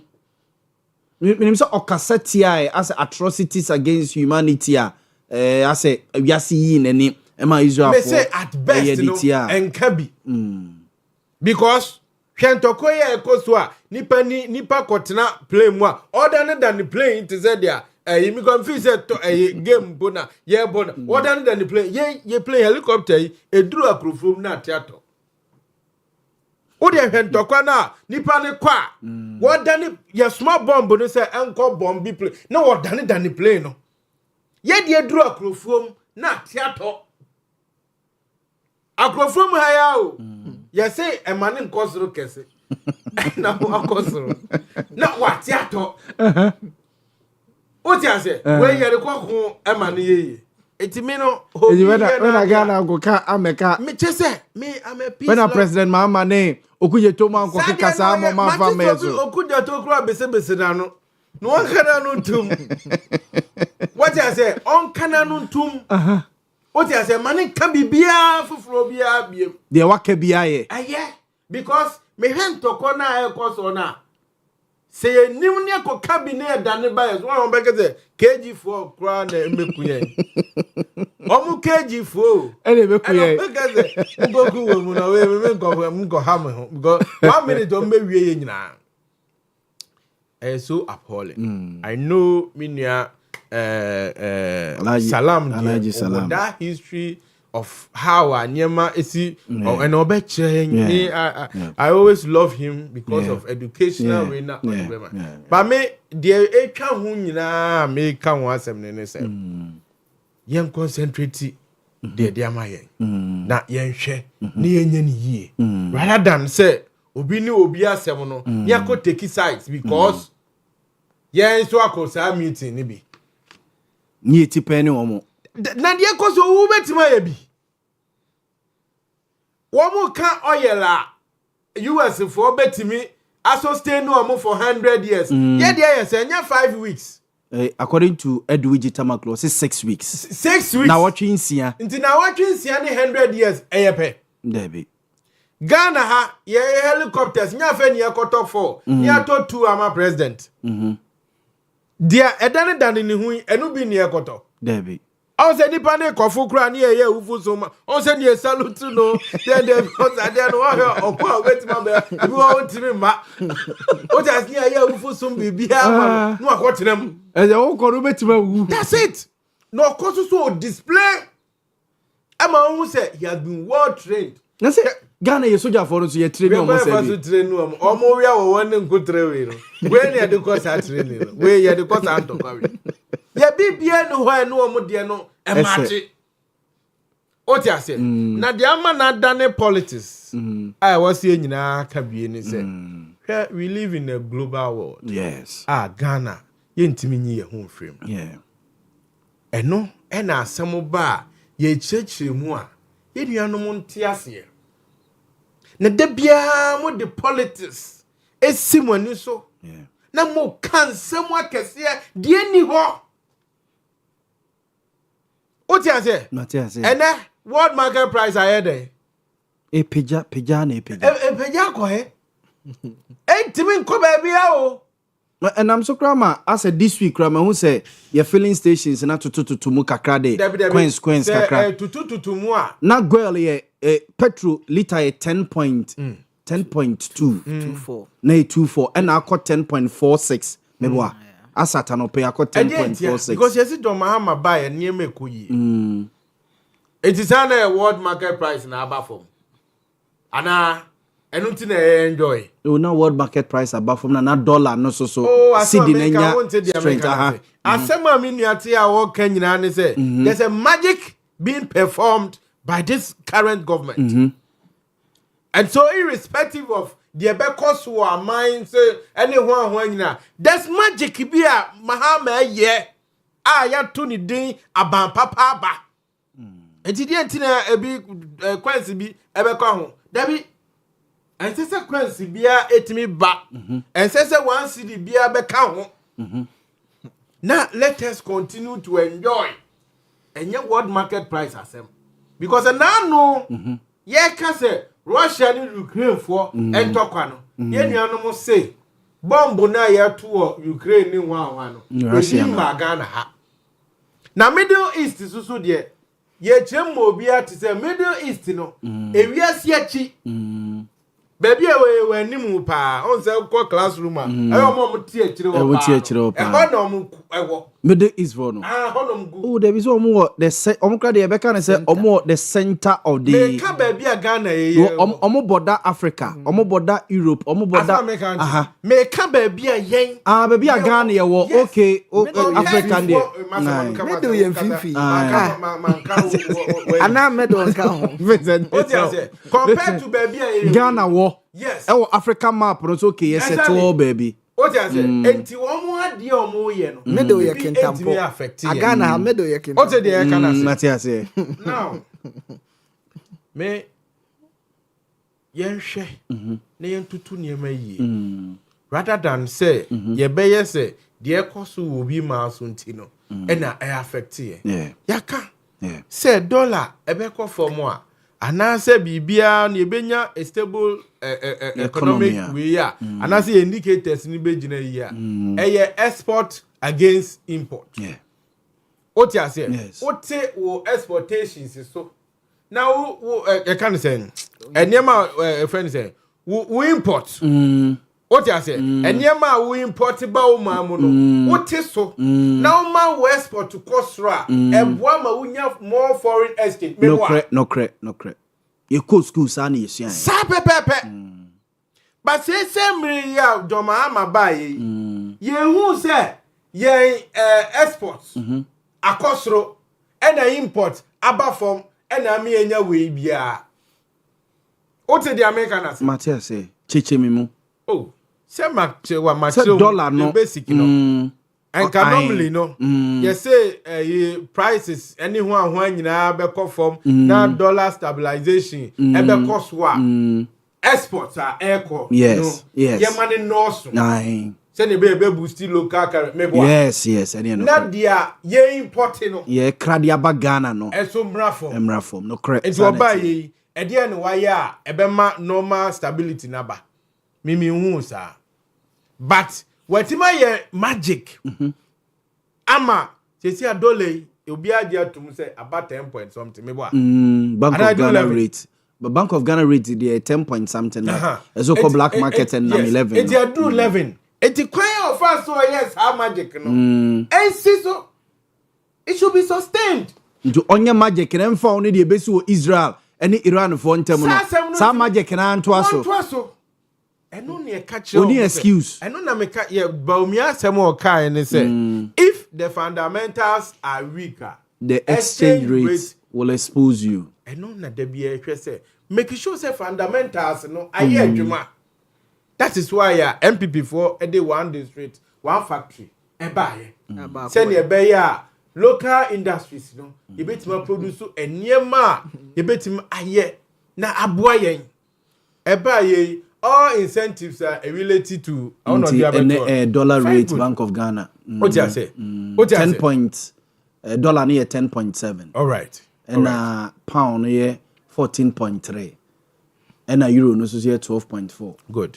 Yeah, that's it. It's a near the incentives. Every sa companies in India no.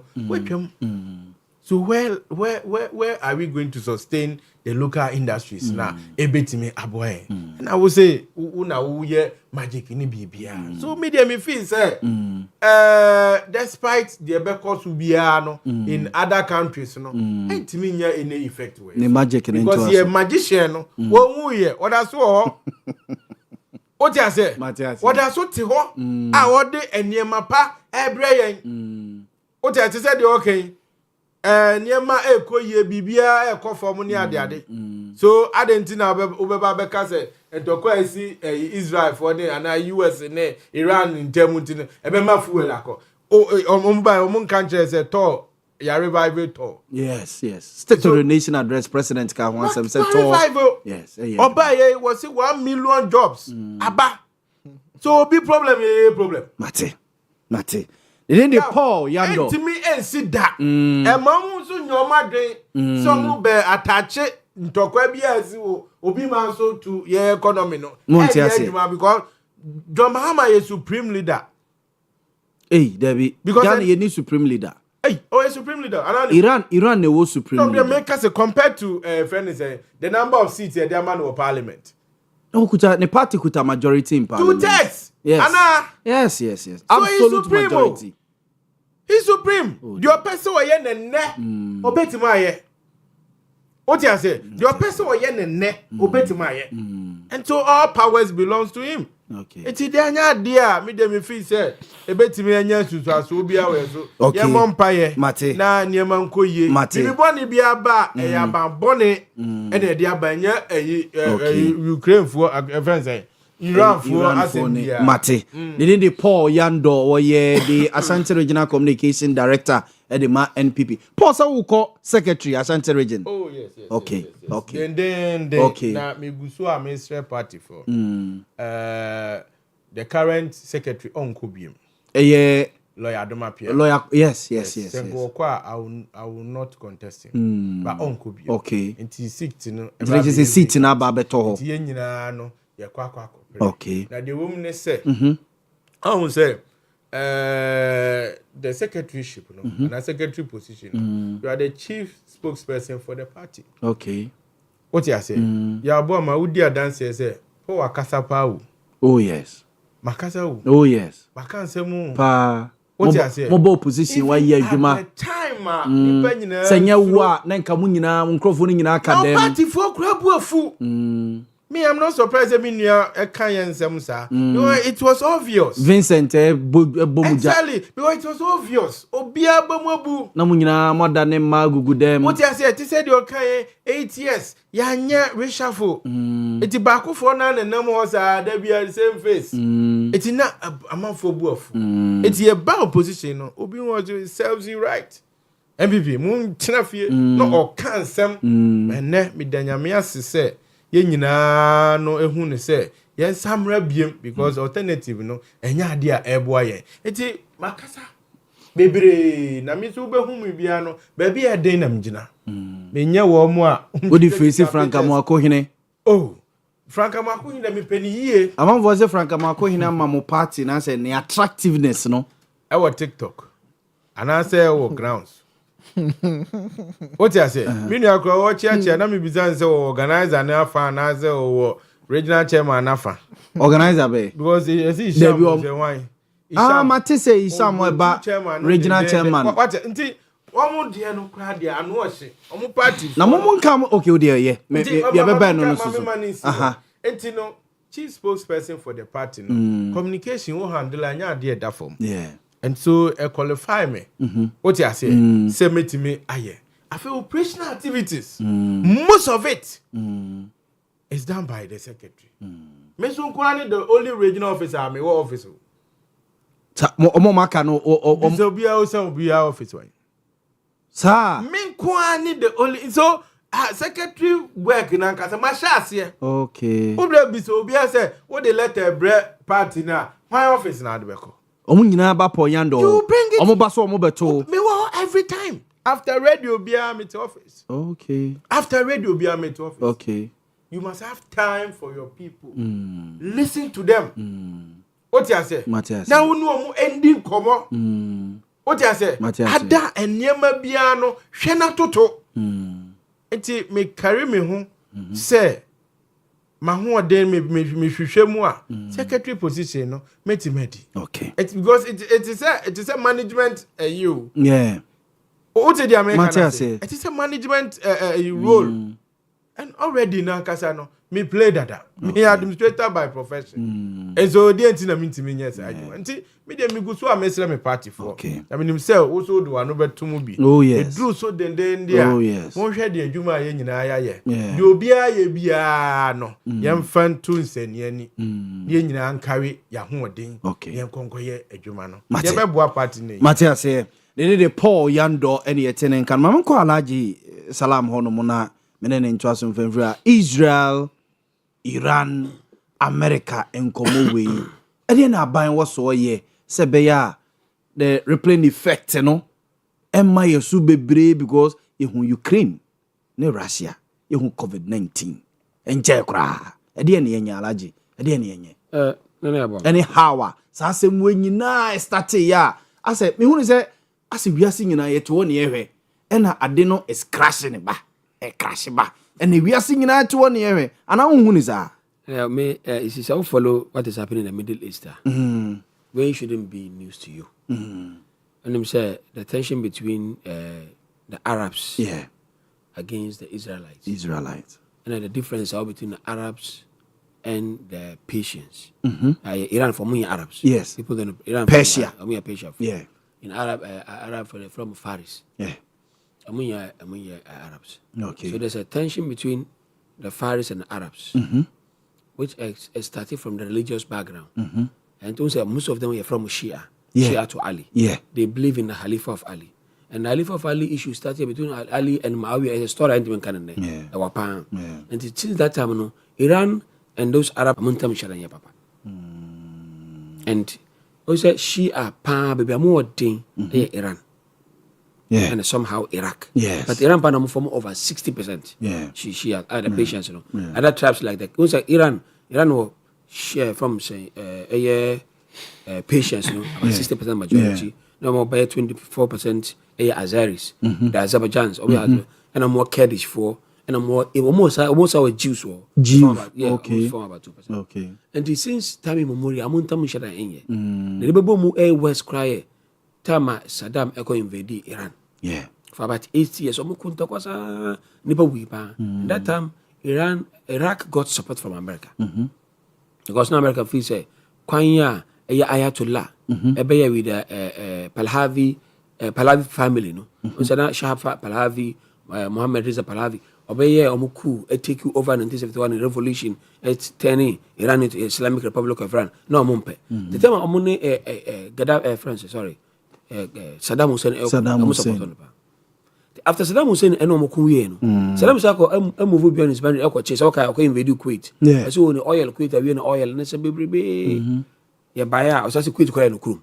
I found Arabic some material that one around $3 billion or so, $1.something billion. I was saying he's can pay you. He say Kuwait and is part of Iraq.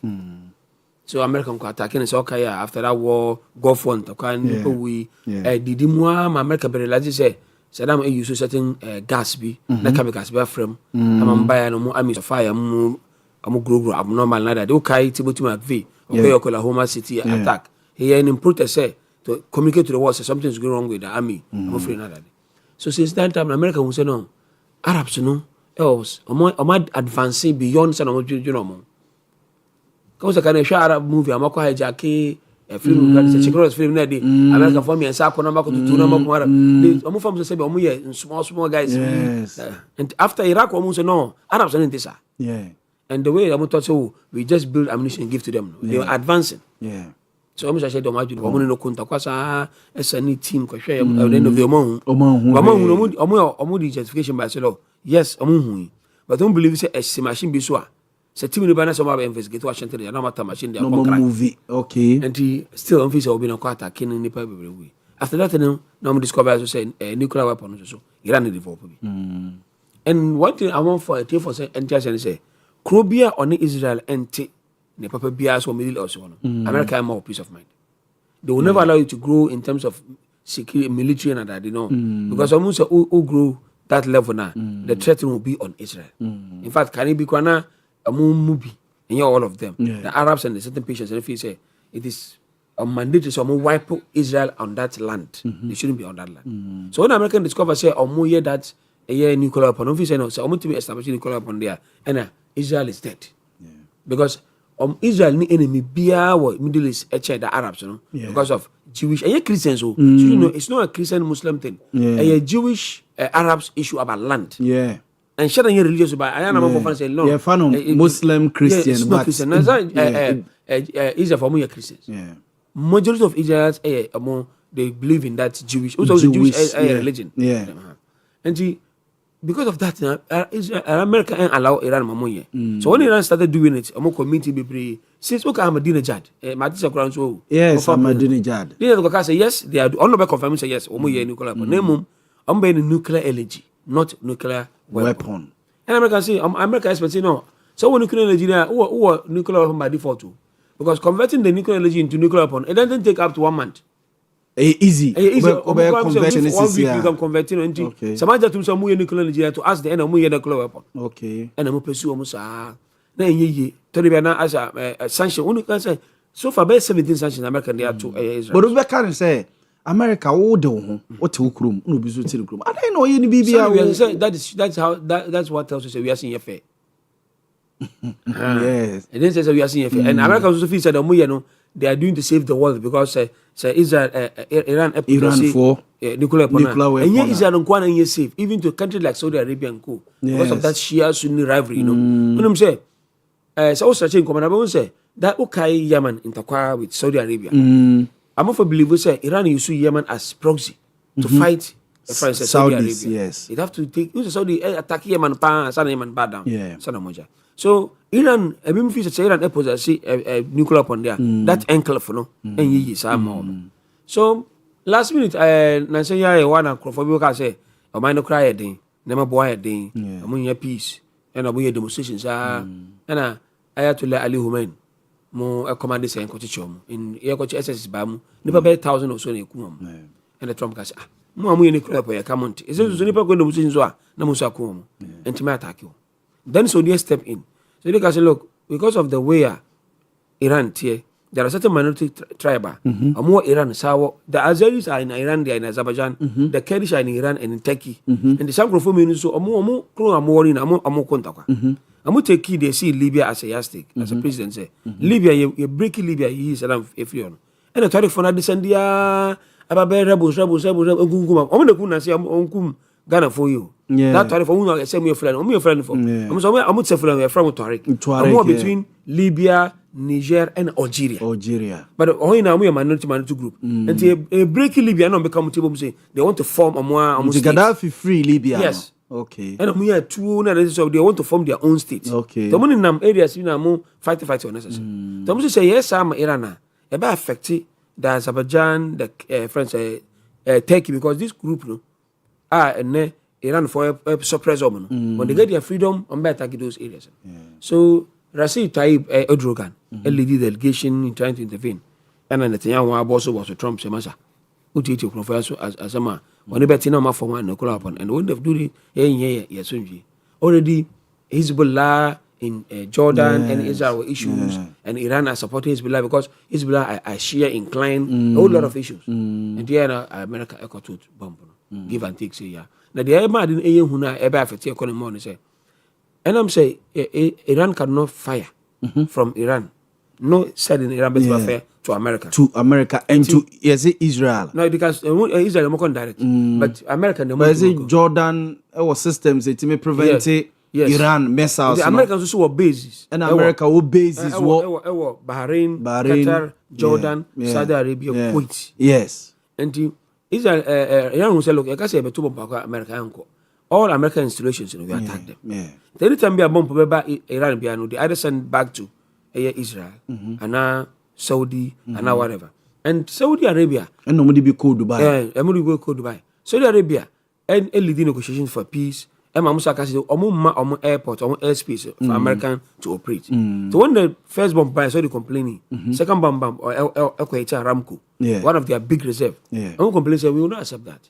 Then no idea between Saudi and Sunni Pakistan our defense agreement. So what Saudi Pakistan will intervene Pakistan Saudi will also. So the defense minister quiet negotiations say look, don't attack. Iran should stop attacking Saudi Arabia because Saudi I promise say they will attack back. Because I want to say Buck in Salman he say now say yeah by 2040 work or talk ammunition to acquire $23 billion for America. Not 22 boy crew now one capture there. They say oh boy one got on them and all the two who this kind of go who be and in any place I say how to prove to my people say me too. And Pakistan has they be me answer. See for now friends Saudi Arabia receive. But I must know much someone attack each other. It means the Middle East ever fighting each other. And first one will say oil body. Ever called to the highest. Americans say they will not use the sea. I'm going to use airspace because sea ever cause so many Ukraine. Blue sea now will not be safe. No ship will carry anything along the road. Yes. Because we be detected in the radar now, one show them who we are. Over releasing missiles. Over releasing missiles. And when it's happening like that, what is going to happen is fuel will go up, and then the price of cocoa will fall. Fuel will go up, and the price of cocoa will fall. Because chocolate, one of the, and I do cocoa here. At Middle East, consumer by 45%. I did cocoa, Middle East, consumer by 45%. Which is chocolate, Milo, Sania Maniamano. Middle East consuming 45%. And more continue me consider 2024. Me ko haj. Oko supermarket, anything that has to do with chocolate, biscuit has some element of chocolate. Element of chocolate. Anything sweet, beer about chocolate. Okay. And is that enclave in Amu, they like chocolate more. They say, come say, company be produce chocolate in Holland. No one's doing from Saudi Arabia. Then no one produce chocolate. No, yeah. No one's doing from Iran. No one produce chocolate. Holland also produce more. So the more, the longer the war, the lower the patronage of cocoa. Okay. That's why it's going to be economical. Because no company would like to buy a dinner. Okay, puna a bay waste. A bay waste. So a empire bonus say long and another one you see a clinker. Clinker. Yes. Yeah, the cement. Yeah, the cement. So most of the mountains, other areas, they get some from there. And you see a threat, so your economy, no, maybe I want to. But they say, you're good. You don't allow speculation to take over. Yeah. Governance. Yeah. They are assurance on them. So, panic or oil. But if you have 6 weeks oil, that's a warning, and you're guaranteed to be in 6 weeks. After 6 weeks, what next? You understand me? Yes. It's a silver you think it's also I hit 84 per barrel. Yes, 84. We are buying the same price. It means in marketing transactionally, you are losing. Yes. If it's being sold at 83, now turn maybe at 42 it means who losing. Let's have about the same quantum with the same money. Yeah. So by the time I be consuming 6 weeks away, let's say sick and so the person so they no more. I hope and pray say omo take decision be abebo now my say to it be refining. Yes. Instead of saying we can maintain our own thing and refine it, then we consume it. The oil no yen see say be the no because of say you there company na too we don't commission. As a company bet me no maka. Give it to us, let's refine. Let's refine it here and I come to a be here no. No me refine no I say be enko abonten. No confuse so be ko hetia. So as for this war, it has profit margin. Yes, profit margin. On say if obisu gina baby or better at a higher price. No, but what I'm saying is you consume. Okay. Now they can from Kobato. How about any Nigeria for also to give us kakrani and refining? They make us say no such kind of wars. Expensive ships na carry oil no. Whenever like moving on the sea okay. Because what shows a pirate to the umejim mo pirate to my alert. We don't know fa blue so be na unsa akola be ani ha na becho. Ojo ship na hunhu bio. Enti obi aye extra say kocho say I say kita on side I say you consume what you and this time I say obi abekono. But me the me bomb pie say Yakope bebo na ntakwano eto atwa. Aya de keto. People don't understand what is happening in the Middle East. Middle East is the way a share here and we because American war America intervene in all the country history piano they never succeeded. Look, Amoko Mogadishu. Look how far I did. Yeah. Mogadishu there. Yeah. I'm so 38 minutes. In fact, according to Mohammed story, Amoko one of their army so wajana water bottle. And I saw a friend of one say, "Debi, 8 minutes about Udin so here. Amoko 2 days. Mogadishu. Amoko 2 days. You come soldiers bear 48. Yeah. Amu that time I play with a friend Black Hawk. Yes. Black Hawk bring it down, baby. At the end of the day, it took UN. And then also my B2. Yeah, more B2. B2 they can as me use B2 worth about $4 billion. Yes, I say back up. Worth about. I'm bear 5. I'm gonna be we and no radar can catch it. Yes, no radar. I said I'm and yeah, radar better match. And they use it for a strategic purpose. Tell me as me use it. But no, I saw to JD Vance. I was saying, say Iran and Shea, they will do ×3 of what they started. The Vice President of America. JD Vance, okay, a tweet so they can do ×3 of what they started. And Iran and Shea. And the American say, young mom pay some and to and travel. Because a giant to crana, they be see inside, no. Because also Iraq, tell me Saddam, who's someone Saddam. Yeah. But after Saddam, I'm hand over the country into the hands of Shia. Meanwhile, what's the Muslims? Yeah, what's the was ruling on my Sunni upon. So we call military police near Sunni.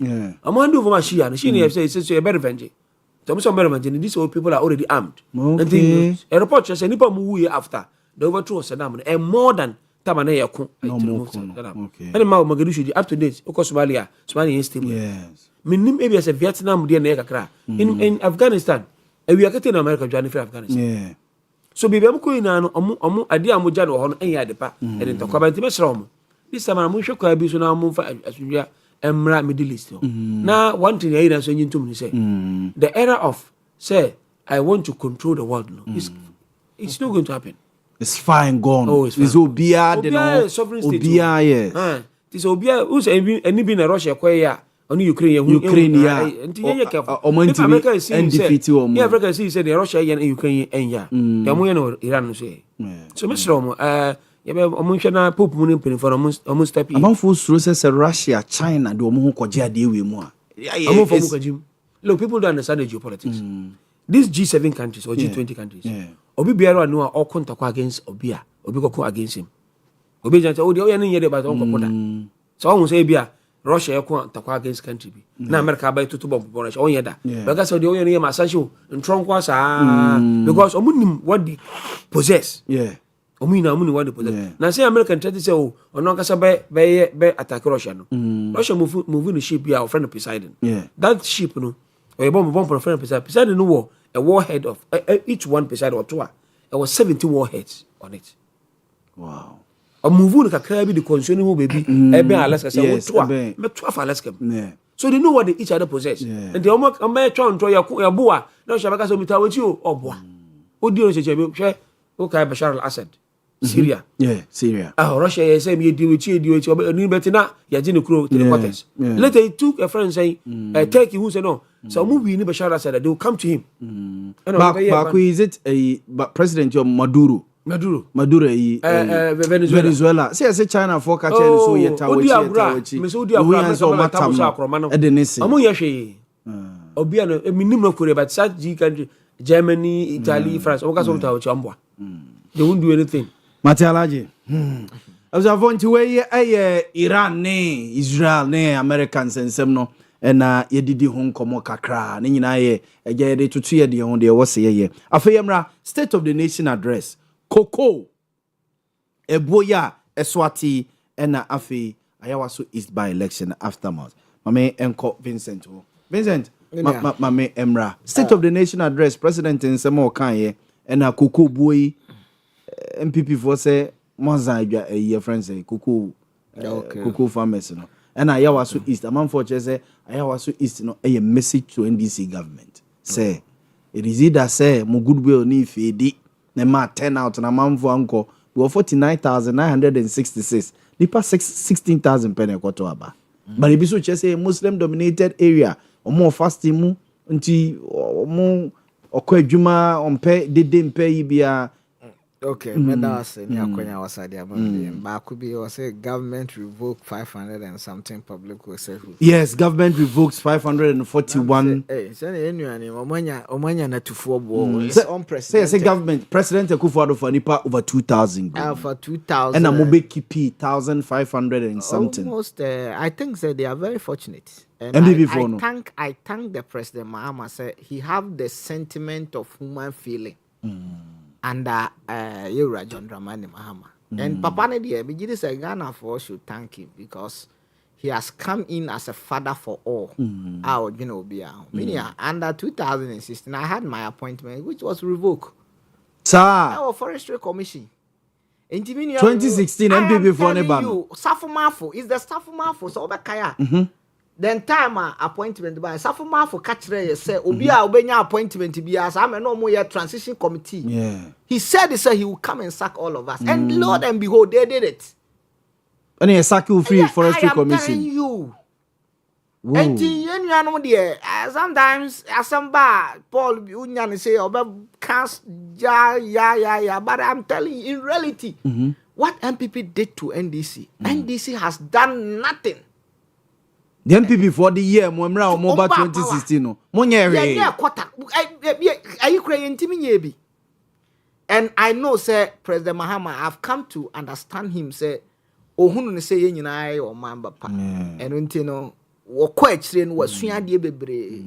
Bugama na no crowd wo yitu baby kura. Among for say ne second coming we no and he also has correct come to redeem and yema bia we ba na we abeye we ba na we abeye no no beti ma correct no set it to they shouldn't even go there to even talk about it.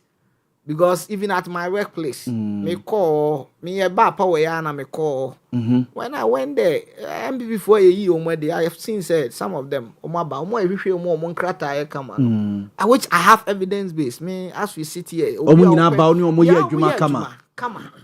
Okay. But lo and behold, appointment, and I think October, November. I think said that Costa did very well for them. Okay. They did it at the processor. Your processor. Okay. The then health insurance boss, Dr. Abuajeda Costa. Yes, okay. The process be a was so mufam be na bibi also mubia no okay. Be your medicals, be your sana recruitment at the key place. Okay. But omo ye for December no process ye dey dwuma no ho no. Ya amfa so amfasa.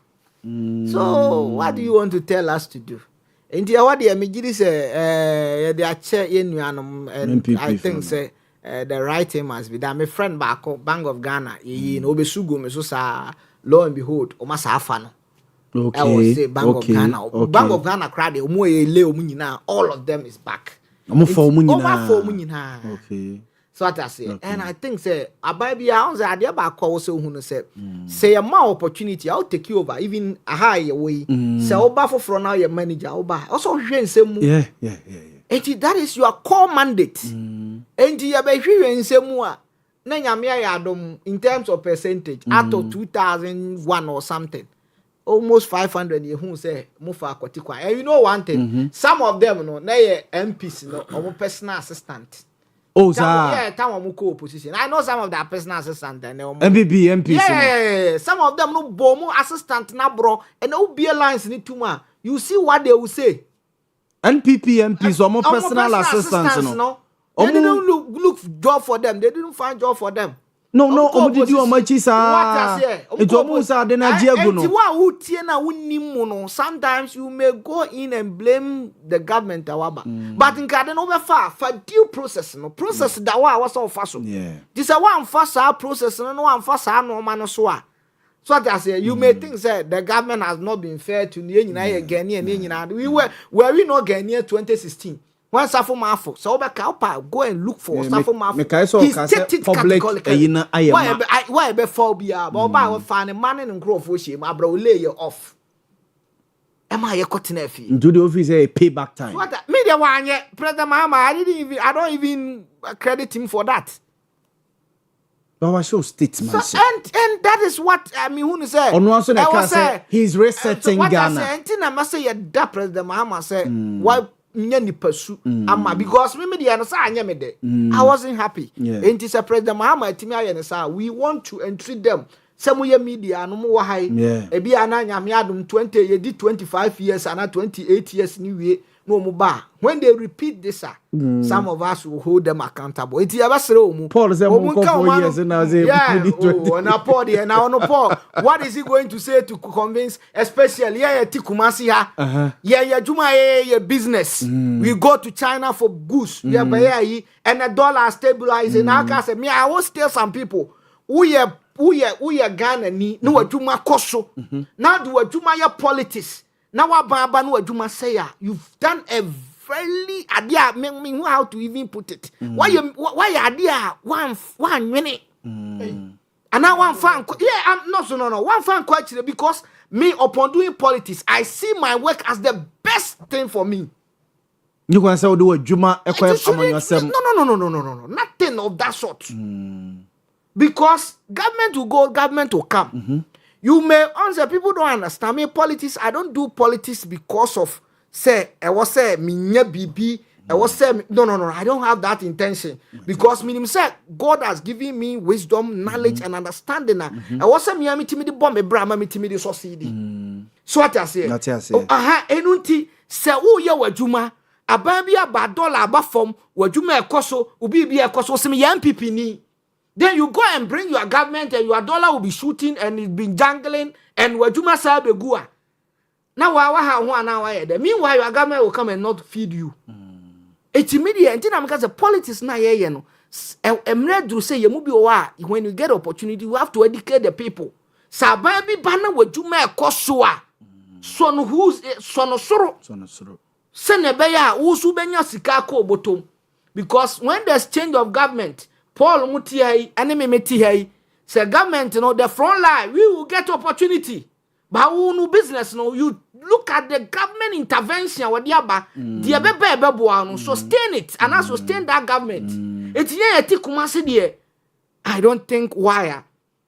It was a yama MDC, and who because and no cookage market, yamai, and one or moko China, they be omu nekoba. Oko China last I mean 2 can go Dubai. I saw that you see say Asante's like doing a lot of business. And government aba amane dollar aba from near business ekoswa. And you say yeah agent say nya banti yeah to abaneti ano. Oba to abaneti and ube boaba beba no. Bekwa kofan 18 cedi 19 cedis. Ube sa akikam. So all this is and now no because of the change of dollar no. So we economics kakra utimi say and benefit no eko omo ton ade no. Because and no maybe I was back from but they don't do it. Yeah. It's now business here the air cost. I'm a man for create blame me for no say indicators in our form but nyama board want to say Paul but now how so onya hunu bibia ban na here but Paul should know when you even go to economics we have 2 factors also who that is the fiscal policy and the monetary policy. Yes. And when you talk about the fiscal policy, the government is holding on interventions and normal bebre wadiaba monetary policies. The ASEANs and the ATO forces are doing very well there. And until now, my economy nabano, it's only export and exchange in Guana. The dollar near the ever form. And until Paul should take that note, send a beya. Obehunu say Yaw Boamah is really working. Yaw Boamah my economy no economy said the city here. Yaw Boamah no man said the but when it comes to Ayawasu issue, you know Ayawasu issue, the seat everybody knows say it will surely fall on us. ANDC since 1992. I've been fair to me kasa me very careful with my communication. The entire mama kasa even say MPP are careful. Na Ashanti region BBC o man we kura seat na NDC betima beje. Say Bantama. Oh, I am not saying it's a Bantama. Anansia so. Say bia bit say offense so south. Okay. Me the margin be a media free. And be the example I mean yes. But ebia na MP no so resign. Onko bi mo di agura yensa betimi aka. Offense so south me no we adwene. Even north ni baby bebre. Offense so north so south. Baby bebre di enti e be man abasanse. Obi a wotwe ni kwa akire bia no. Who said the sitting government no. Ono ni nipa obetimi aye kwan ama wo ono ni nipa obetimi aye bibia ama wo enti sa factors ni nyina e ma obi dwene kwa akire say if that is so there enya ma menye dey ento abama no no na ni bibi bebre me se wo MPP wo ni bibia de kobre obi wo ni bibia se na otie wa wo do haya akoye megru medamase awie wa brabo asi wie and we think you feel say obi be do wa ba koto abama yeah, call me Yabo, friends. I was so and some baby no Mukai, Omunipa Baku, first by summer. Montie or some can be Masawood, but some baby no Mukai, where we could see say.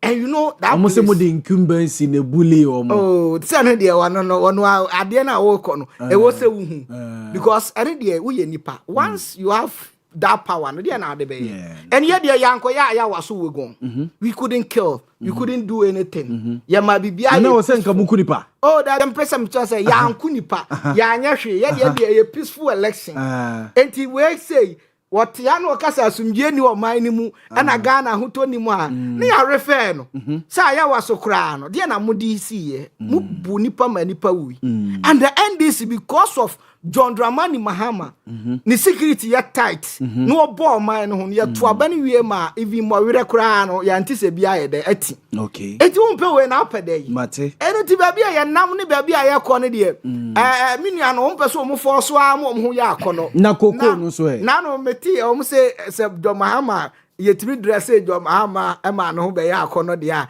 ene ba nya so ye betimi address na am say samo wo bibia am go kan kire na Akufo-Addo Akufo ananya ona se wode ba umiaba, he's the most messiah to the economy.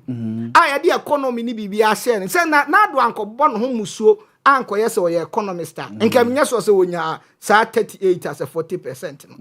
Eti economists are ene de bia me catch obi say if a communicator can bring even the dollar to 10.7, now your economists who can send the dollar to 17 Ghana cedis there. And you now your books now your communicator ne why no dia back. And I say John Dramani Mahama your communicator, senior communicator. Okay, yes. What I say? He did communication. What I say? What I say? 10.7. Eti media for crowd say there be a multi project John Mahama who say colleague. Or a member of Ghana General. What I say, colleague nene, what the about 10.7. Or your communications. The whole chartered economist. And your books now your son will book muno. What who are more being found out. Why would they sit here? Because an economist, the economist entity, communicator by or by. So they sit now. It's Coco, they are so Coco, the Unia, baby. Almost one MPP for some Bominianum. Also, I'm quite Anya. And was MPP MPs in our Quafu. What a whole story that. Omuna Quafu. Ah, what is that? On that anchor way to an hour. And I want that can was him. And my social media in Ghana web, my joy online, baby, I'll be a report. Oh, my film cry. Because someone who said you're Mukano, because DDEP, that exchange program by now you pay MPs. I'm a solicit support for Yama minimum Marco pension musicasi. And now co-opposition also the old war Doma Ghana for it. They think they're Huri and him Kosorana. Ghana before only the Huri and him Kosorana. There be. What are they talking about? And what are they saying? What are they talking about? And what are they saying? Young crow, yet you know, I would the whole. And you say, until I make us a Ghana for money agro. What I say, NTV, we be anti say there be a meka, we mistake me ba meka. Ma plead, send a bay or media money, but say, and yet defending a Bama party are any power. I don't defend. It's true. Senya, when there is the need, also patch. Send a bay, Obenya sympathy, oh, mini or yam bonnet, or a pamicho. So what I say, Tini and Yanuma for Yako form, your explaining process now, the Yanum catcher said, Cote d'Ivoire for so. And it is obvious. And everywhere, which they can send people because your movie or uko inche honest adina. You could say people were struck. Meaning, my friend be a Nikoko Yakochin or why he wanted me to come and intervene for him. And then, nobody do the smuggling. Yes, because price in yawo. So what I say, and yes, honey a penno. Mimi a cocoa farmer. And the only thing I was saying, you know, better fidie so I was almost one say, the lies should be too much. Cocoa, you were 2 seasons. You were we are there, and I say your time back, media back, started on September. I think August one. I think $9 as 11 bucks. Feed that figure 11 or $9. And no press on my penny to 3,600 no mammy pepe.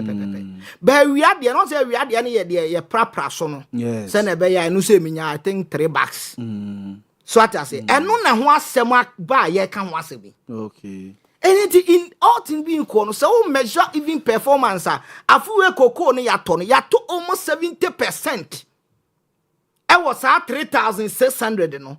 They mo 30%, and the one some I day abba. Okay. It's yen shouldn't say, nam so munya sem being canty, nam so munya baby or moonfa baby call, and a dollar mutimin cohort, and a fan say inflation mutimin cohort, and a fan say GDP or mutimin cohort.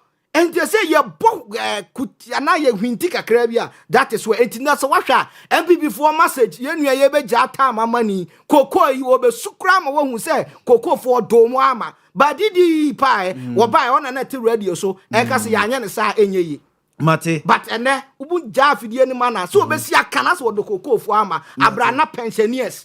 No be mu pesika to duro. Nina man few mu. And a man woman in our court, sao how one be ma woo. And now continue to also do Ghana for and Sankan Yanko say, and no movie or maybe a Jagu. And there was a media for nobody covered it. Mate. Nidi Ede Vincent Asare Bediako. Na yetimi mu oman no na Ghana ntimi nko nanim. Mate Vincent Asare Bediako ni ete ne nkarama. Mra Paul, State of the Nation address a President de Kotudja and wechiri Koko Boy de Eko and yeni nkomo. And Ghana Jumaifo binu mamofo muguma bayi baye. Yi omo na omo chese omo anyi dodo kra 2000 no 1550 500 na catch you know na process no mo emfam na omo yi omo si nchen yeah mesa da CBM na I think say maka sem we na mama kan o video so am say ye to abama o na obedi o man anima am say wade bi esa petigu so emma wuntimi hu wo manfo no wo mu su a ultimate what did you can say because baby or tisi ya ne ho tenu a wo huri boss ya office obi asem ye ntontwene no de na correct on the platform enche bia ne wo ho what you say now can I quite remember you call one meeting was na omde we eba the budget ba finance ministry the budget ebe kan yes communicate yes ya kubi that time enye easy ni akoshia no ma briefing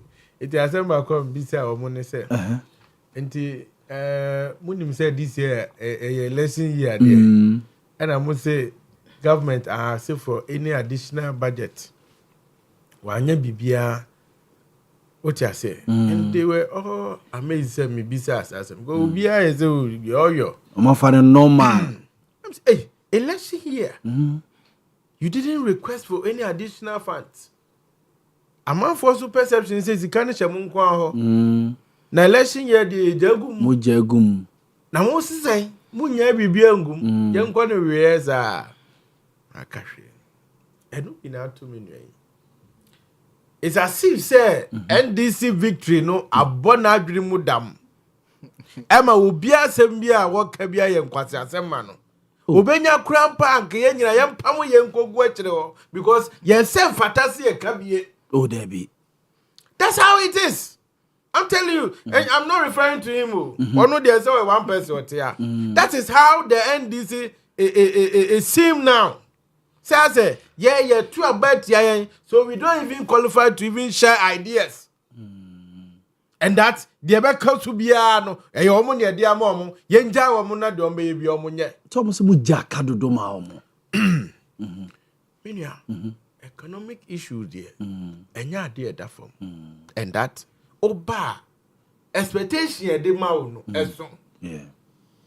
And about papa suba. Eyetimamufuo no na yeka enya mu na muka me I'm not surprised say what here wo huri boss because yenya ntia say every month bia no 20,000 eyetisika 200 million esu ewo constituency level munji na mundidi kwa munjindi musaba bande ne kaye one TB 20,000 na more time na monye bi me pacho enye de obi me say diamante no eti aba papa no mo ka no sa na ekoso na ate uba bi unya adwuma bia na bosome 20,000 unkasa de openjre Ghana for ene o tiana o kan ye kasaboa eche ye mienka bi do mama bae minua ede no aye aba papa ba yenyina yentisu bi aba enye fema ye ka se petrol aba from na ye se dollar akoyie no electricity akowie sei so one monitor social media this week yeah ade na ekoso me say state of the nation no mandatory say also ba anyasa go ntimi ba oh sa ade also ba nsha banye yan talk o ka se dollar ye economy no nsha say also ba anyasa go ntimi ba adentia na dia se papa ba no be kan the real state of the economy ni say maami a wo ye oba besia araba isabato konu oba wa ko school abeye judge na what deep position your friend in Supreme Court friend Chief Justice Oh, so this will go Supreme Court to we obey Supreme Court answer. And easy. Supreme Court will be on the call. Mammy at my hobby. Yeah. What is the state of Mamino? And then Mammy Simon Sukrano. What will be a man at Tienasem? Because you're as Chief Justice. Yes, he say Yinedi as judge. Obiti who was school. Now we are class prefect to a class 6. Now you can't say you and the school prefect, you know, and now class prefect in every summer. Yes, you are different school more. Maybe so you are no. It me. But it means a bonina me, no. Bonnie no. Baku yasu a boo be any tea. Baku yasu a de neba at to quite. Baku so no Mrs. Cry. I am yensa. What Baku were boo any tea. Baku what the neba to quite. And a Baku so yes, saying procurement breaches. Yeah, procurement breaches by no mano. Transfer or transfer. Yes. Now the chief friend say Chief Justice intimate transfer will be at the number of transfers and course. What you say? What you mean from the band too quite? Committee on when you are there no. Yes, my men are an animal boon and the chintino. And just say ye dear inedi. Obumanity. Oh, nyad your ordino echo ye petitioner. What you say? Where you say you did so? Eddie, you will be Eddie. And state of the nation. I could see saying because my minister was the Chief Justice now. The judges so they acquire first way you judge, no, and you're right. What you say now? Montie say, I'm an entitlement in no. Mafa. My baby say who there? Ni state and say my ometre mun try. And now. LGBTQ plus why in simple terms trumudie asem akowie say akowie o mechire mu nchire Ghana for say LGBT sam na mo de ye Ghana akofo ado ho basa de say obia no say on person obesan ene de obesan na nkasa ba ubisa no a yesi enko chire mu nchire den nursery for ye dia ko hye nkwala buku mu kra se wo mu nsua meboa also hemanum ba o masesa no o say an error ne ba education ko mu no masesa no education minister me say o mu di ko mu eno anaye ne di ko mu mo na mo di ko mu me pa cho me bisa wase mu zo kasa me yedi ye ne di ko mu ana o mu ba ye mu director general ne di ko mu say buku no was prepared by the previous minister. Why na castle? Who is Antonio? Can cry now on town. Me come from a party. How would you can cry now on town? Paul no cry na make e. Enti me catch on nya di kom. The current administration and the kom. By education minister be say omaje atum. Oma ye free. Enti omo na di kom no ma ye free nya sa. Enti omo ma state. Person what the preparation corner. Ya sign bill now. Yeah, they call say yes sign no ya sign because number of people are almost prepared by the concepts how bill no they are still in parliament babe on that so any speaker say bill na saba back to parliament omo ye ho adwuma debi omo ye anase ya ye etienu state no mie ho because asofo nyina ko bisa ne ho asem meboa yeah mekai of which me no mie no so ye nim say ade enu state na ko wie say yeah mekai Catholic Bishop Conference e call no bisa ne ho asem de to so yeah o man no galam say akọ wie say ye ka kire ye say akofo ado aban bibi omo frɛ no tabidity me ko na me nti bi da yeah tabidity 14,000 ene supreme leader Aban papa o two galam say ase no the same tabidity no edru 94,000 hey what did I make ana mebua what they say tabidity no edru 94,000 to the extent they say yes gare say kura no heavy metals wom gare enu so na yan kwala edi wo secondary school ene se na go be ya idi go be ya wu baby adru no now bisa pathologist for no kra omugu confidant in the crowd here. Much remind for Exactly. And someone more can and what thing. Na gynecologist the follow crowd here. I don't know catch I say. Obi be wona na fu edu na so enkron na ni ne hwene edu ne wan won test asem no. Yeah, economy asem. Before meetings I no state of the visit Mesro. Yeah, economy ho asem. Obetna typical economy ba ko. Visit Mesro. That's okay economy. Galam say no akọ say. And the original minister, ya accuse no. Mebwa court nipa no kan no kra no abetwe asem say abetwe asan nipa no wa ye the 2 series no kasa e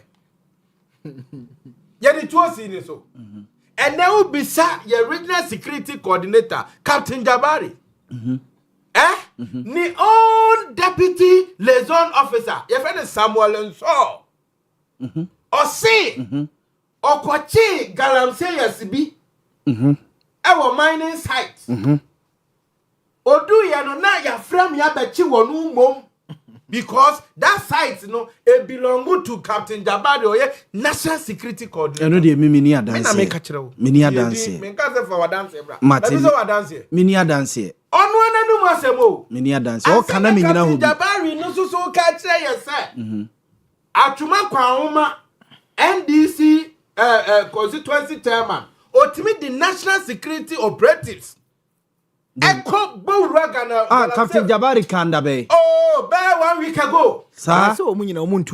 Your friend is saying Ezra TV. Atuma kwa ngoma. Me say Ezra we are sending when you na say ya. Mate. I will not sit here and lie. It's na the true state of the nation. Wait, me catch now. And the state of the nation. They are involved. Oko our win constituency. You see MP or home parliament. What she them? Your friend Oscar Labi. Where there be poor? Where there? Many others. No, we are press. Why don't we media? I say chum. We did that day. Chum. Chum. Time and now one more time. Say nanu ye. Nanu and state of the nation. No. Oscar Labi the channel. What's the state? You make say say NDC third vice chairman. The friend Abanga. Or to be. Say Yoko inviting. Pachon. You make say say. Only our MP of NDC. You mean or to be. What is the status? Yoko inviting omo. Akosi saying. So what is the state? And only state of the nation no so whatever. Now let me come to employment. O my papa announcer o my penny papa no. O chire yen enipa ye fa wo mu because who figures who economic figures so what take dollars so na ekura won samu dia o mo munya adwuma so say o say ekura wo na o say wa fa anwuma 1 million nipa nya 1 million yesa yi biadi ye kum dwafo didwa me bi so as Debbie Wobekaya, we should be happy for you as a president. His Excellency said, what you man for Numa and answer Ghana for 1 million. So munya dwanyasa, yemboye sem shia mando mama. Nyasa. Eti eden na dia chiya. Yesi Ghana for bi and omo Iran for. Debbie. Emu 541 there. Omu kofi. So man for the process. Na process ni near there. Na qualifications. Me pa jo there. Ebi ono ma modo mu to positions and no qualifications kra no emiti. Me da bia me ka se asem wi. Ye tena ha ama Musa Dankwa be ka kire ye se. MPP for as MPP as a political party. Ye tout ye ho crack for party. You see the highest person wom. Obi a we secondary school me boa. Mo delegate no. One say asem. Mete. Yempire say ya cratch for MPP ya cratch for party. The delegates in your BBI is embodiment of the party. No, the highest person here secondary school me boy. The wako school kese pa. Secondary school ya je to me boy. Na NDC foa. Wamu so ya from mole for. Wamu de sa 7 ade me boy. Eti sa 1 million sa 7 for no afa omo. So you can't use qualification. Matthias. It is what be catch them say omo qualification and provided say bi omo ye granted so omo ye MPP for. Hwe yempo Who dey tell? Hwe yempo, say ye ni qualification. And ye 1 million for no. One more the dear certificate in a buy. Hwe ni ma to NDC for certificate ho. Papa ya was a computer. Minim say na no say papa any friend computer ne dia. Friend say. Rashid Tanko computer. Ni na na friend computer na say ne wofa. Ni din pa. The computer na ka say be wi ase da bay. Wa fa to ne go so say we computer. What so a doctor. G-Tech for challenge no. Aye. What you say? Mami a oye deputy health minister or friend say Ghana high. Professor MP. What's a professor? G-Tech for challenge no. So look at them. Etimo krampo no qualification asem no. More problem. And as answer would say, one ya, most of your doctor, one ya, more my so about qualification, yeah, don't go there. Okay. That is my justification. Don't go there and find my basis to say, yeah, you are muddy. Ghana ni Coco no. Me ba ho. Ghana ni sakona no bia eye. O man pani ye to abani you are. Fa ye nyina asoma. Even though Paul ebe criticize so. But o man pani me ye wo dia prekope. Also Bobby ho ban. Also ma sutra mu dwome. What you say? Just that NDC for no what you want wo so a ontimi sun ye. But me so abopena because enyema ko ye. Now hwe koko akuafo. Ahumte. We have been told since infancy. Say cocoa is the backbone of this economy. Of Ghana's economy. Yes. Enti bibiano a ubeye biano, you have to make sure say cocoa as a product, ya bo ho ban. Yeah. Omanpeni ube kind state of the nation address. Ebia send refi cocoa. Minority for the cocoa ibi crab babe just when you can want them no. Use ni chrome ye bole. Yeah. Empty cocoa ni bi no empty one kai. Et one with the big parliament say, she sasem when ye ka. What me ura dem. E dan a ura ma. I was saying gonumudie empeja. And that's what and I was saying when there's a cabinet meeting, Master, don't joke with it. Cabinet consists of just ministers.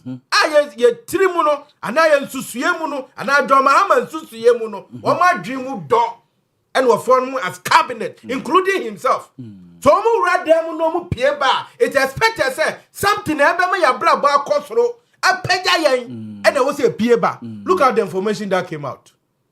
Say world market pricing. See, cocoa kuyenino and suffer this blow. Meanwhile, me banai echo say we also. Echo here cocoa farmers. There see 3,600 the crowd. Now, bro, what is saying? There afimuni nyanya bosumio. People take a sabia bosume and one 3,600 no. Eye afimuni nyina adwuma waye and a 3,600. Ono kwada bra bomu ti saying. That was 2,500. Cocoa ni sirimunti na watete so no. Asema ye can say. Ye di bi kwachire an wo parliament. So onimu a we hu asem ne ye ka. Adom kwaya or parliament, so that is the reason. Say President Mahame, cocoa when ye cano, when I want it is one. Say be a own kind dia, way, one 7 year cano. It's a massima make can say. So rural areas now, 1,000 or 1,100, no, it's a big money. It is the way you free will be a sick caswa. What honey panel? Now cocoa market price no so no. I'm back for my Andre Yaw. Ne wasuro ana nanu ya na NDC for ba anya 2025 January no start here as at that time na ye fa around there benu na cocoa price no na ye saying e consuro to 13,000 12,000 9,000 7,000 5,000 asa never 4,000 so what were you doing? Nothing. What did I can say? The same period now was so what true. It wouldn't Tanzania a book nino. What could 10 Land Cruisers? Who them at the Joe home? Eka cocoa board the obeto car to tractor. Ni hu ni say when ya bre because tractor no e dey di ku afom. Na mo cocoa ku ani ale ekotwa timba. Obeki kan kwati asem say ya. Twaso. Kika because go mo broni enya ni mo boss say. Enya ndisi ni ese o mo ye ni party no. Cocoa board tola cruiser. At least so the be free say yakọ. Uhia days cars now they akọ afum. At the time I was in no ho akire. Opposition. Me say at the time me nka say you wrong go. But at the time was me ti usika so. Na say can na o ma order deda o. As far as county. Ya order deda. Hey, na market price no. Na enda order that 13,000 12,000 na enda order that. And I want to the can say. It is the year can say. Adia akosuo no. Because NDC muna mutauto mu ho say mo ye socialist meboa. Obi o dwen woni bie ho. Kokoko ani no. Wono no what does net ayiso. Or does net pension we so. What does be? Inti adentina world market price affect adia modern tansa ni nyina kobo kokoko ani no yente ha ena obi kura on service sika e wo UT bank me man save wo hoda enso omunya problem ya fe nyina sika nkoso o masene me bis aya no Matia it is yet die nyina die sika ekoso bank bi asene because deposit sika be she dia adentina kokoko ani no if there's a problem about yenyi sika ni bi so masene Mate me da say no ye den tanse ni nyina koboni say pu Mate President mama kwani bi a wakasa wasi mi sugu utiri so say president namre wafo estati say wo mu su egu utiri so gina yi Mate me da say the Paul Yando ye Ashanti Regional Communications Director ma NPP ene yete ne gemamra Alaji wono Alaji State of the Nation address kokobo ene wekesa ene aban ekire se ye fagu mu ma omo but omo maintain majority of them but kakra no a omo fa process nim no ene omo yi omo afrim Alaji ma maintain because I'm sure some free ejo for na ya revoke 541 541 so what aban I see na ni pan na 2008 or so yes 2008 amo buy no did one I from after 7th December aban na lose election and omo ye no omo sure let the come aban they say I didn't know person no trans nanka omo hwe kwan be so for so funny because who was bed na mother incoming government I must say letter was never responded. In fact, it was ignored. Now mobile no immediately I saw in no chief of staff order company saying will be a revoking appointment. Out of by 32 companies, 36 companies and institutions, by 17 adhere to the rules say I'm going to revoke. You know, no process now it promoting for the process the farmer they are qualified. So I must seek advice directly from the office of the president rather than the chief of staff. Say we know I show you revoke court women because they qualified. I want to committee. In fact, before committee the better say nanka mo revoke ni 879. Committee got to know. I say yes, they deserve to go, but a bit more am here physically disabled. And some no even though some of them are not qualified, but because of bed in a woman. So they mo take so many about 541. In fact, in think I'm by the directive of my 879 and they coffee. Committee got to in the 541 by I'm off by 2008 or so. I would back to you see, I don't see anything wrong with say Abaya say make sure say any form of one almost say form. It's not about Abaya form, but the question is whether you are qualified to be employed.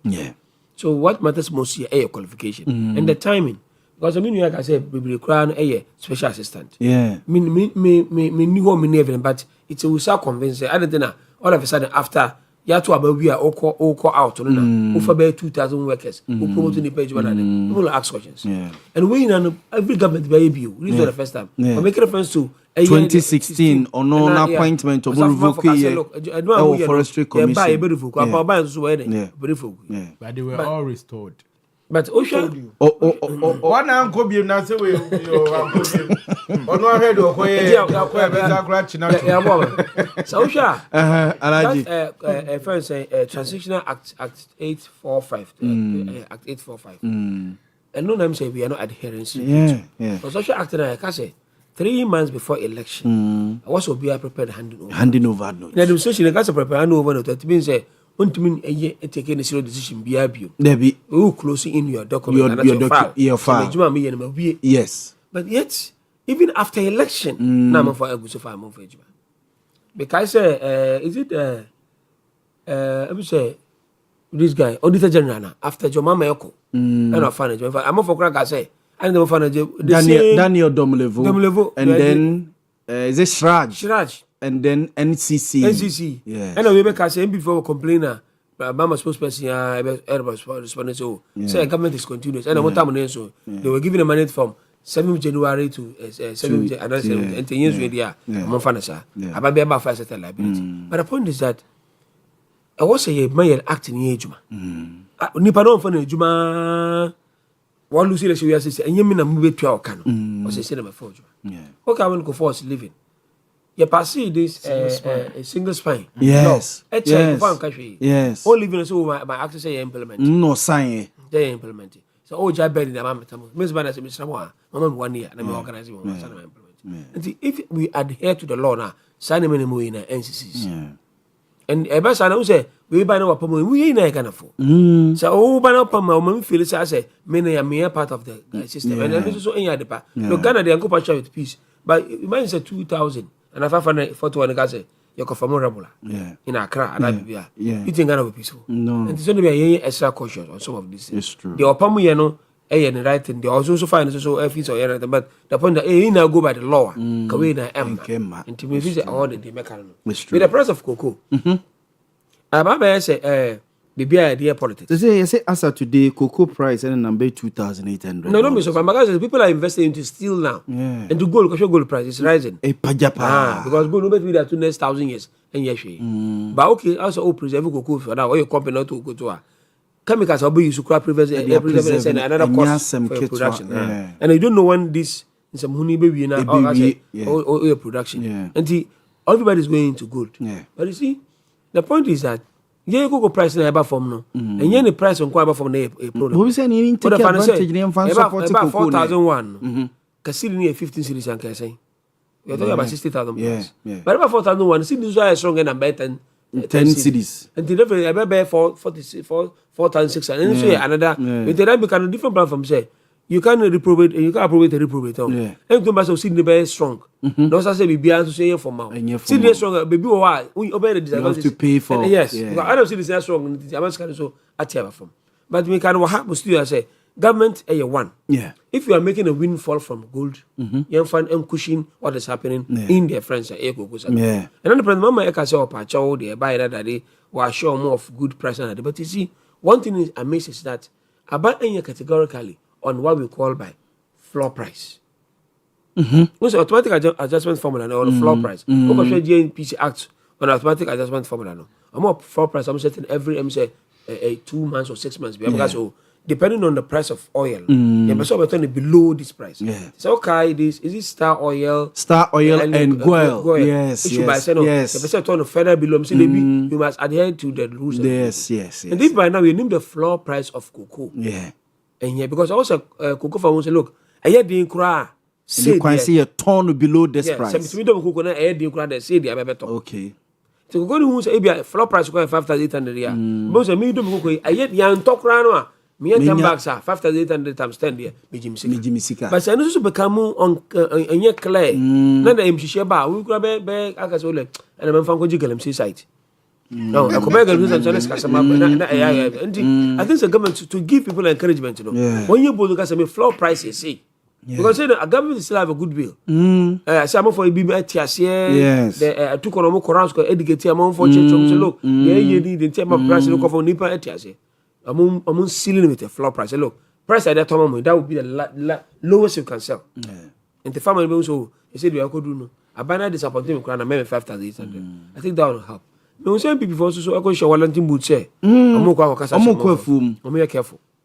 In this year, no, and then a hand I'm more careful. When in this will go around telling people say, oh, Kayeta me and Kamojin 6,000, 7,000. And Neko Boako for ma, Moka, explaining Munshaw Munkras or Mungo continue group cocoa. No, mine on Conquer. But I'm going to say, I buy a 3 more day and you can say. me yes sanity. The was a yes sanity and say even though na neman koyi abantem overfans abantem more than ask yourself say the first cocoa price about 2 months one to the expectation of Ghanaians. Yes. And because of city appreciation. Yeah. But abantem can say cocoa price number 7,100 no so me amachala e bringing it to 4,001. About bringing the photo as a result of the price above. So I also appreciate that fact. No share cocoa for no crime say. But you continue to grow cocoa. Say na be ya at least you be save or minor with certain things. But me them first say you wouldn't say we cannot be running the cocoa industry with 800,000 francs and tons. I don't think Indian produce about 2 million tons, 3 million tons. I don't think to me add value to it. I want to for propose is a cocoa board now should also go into farming. And let me kind of pause difference. Yes. Cocoa board can invest into cocoa golden bean hotel. Yes. This huge man who do farm, acres of land, acres of land. But they are they've started doing it. They've just started anything. That will be good. If you don't know, David, Paul. It's not about but now videos so we can lie. Yes. We educate our listeners and our viewers too. I think previous governments now have started doing it. Okay. NDP 4AB, NDC 4AB, even NPP time.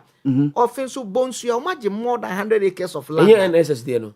And yet national service there no. NSS one day. Oh, because NSS 4AB.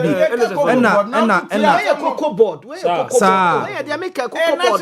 Okay. Cocoa board na ka say do football no money dey ho. Where your national service cocoa board. Any hotel. And a cocoa board for aka say the tue omuka. Meze mo malaji.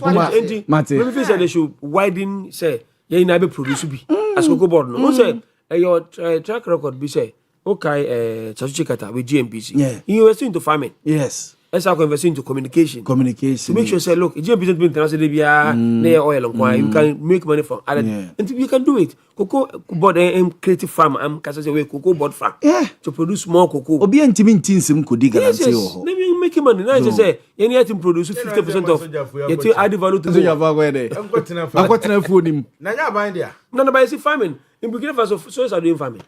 Okay. Yeah, they are doing it. Now in Burkina Faso, I know Burkina Faso, omu ye tomato farmer purely prisons na ye. Yes. So prison do 5 years obe farmer, we 3 years na jaw. So you can go into a prison and say, "Oh, 10 years. You better you farm 5 years na jaw." No, obe farm no way. Government be just say prison na dey but this over 10 years in prison. Say na say wo ye kuya adi baba man no. Ya tiso half kofi. We can do it. Okay. Look, Ghana land be bia hakra be yete udua be fifia. That mukra no ammonia they dey fifi. We say cow pack come na channel yes or kai obe hware be fifi. But it say na eje hu say na half the Burkina Faso 30% of Burkina is under the rebels control. Na France. Tools ni Jenny. Yeah, say my. So much they can do better than what they are doing. Now to the French State of the Nation address. Also Article 67 at the mandate say if our friend says presidential message. President Mbakade, you can't be the State of the Nation. Just say I don't know say na tibia minority. Yes. Purely non political. Yes. But for and for politics. Yes. Obiaba and I came and met empty coffers. That is what we are doing. But that's not what the Constitution asks us. Yes. The Constitution is supposed to be realistic. What the state at here. Opa go take the other state of the nations. Ya tam le tie ebia Britain there and America le tie no moka.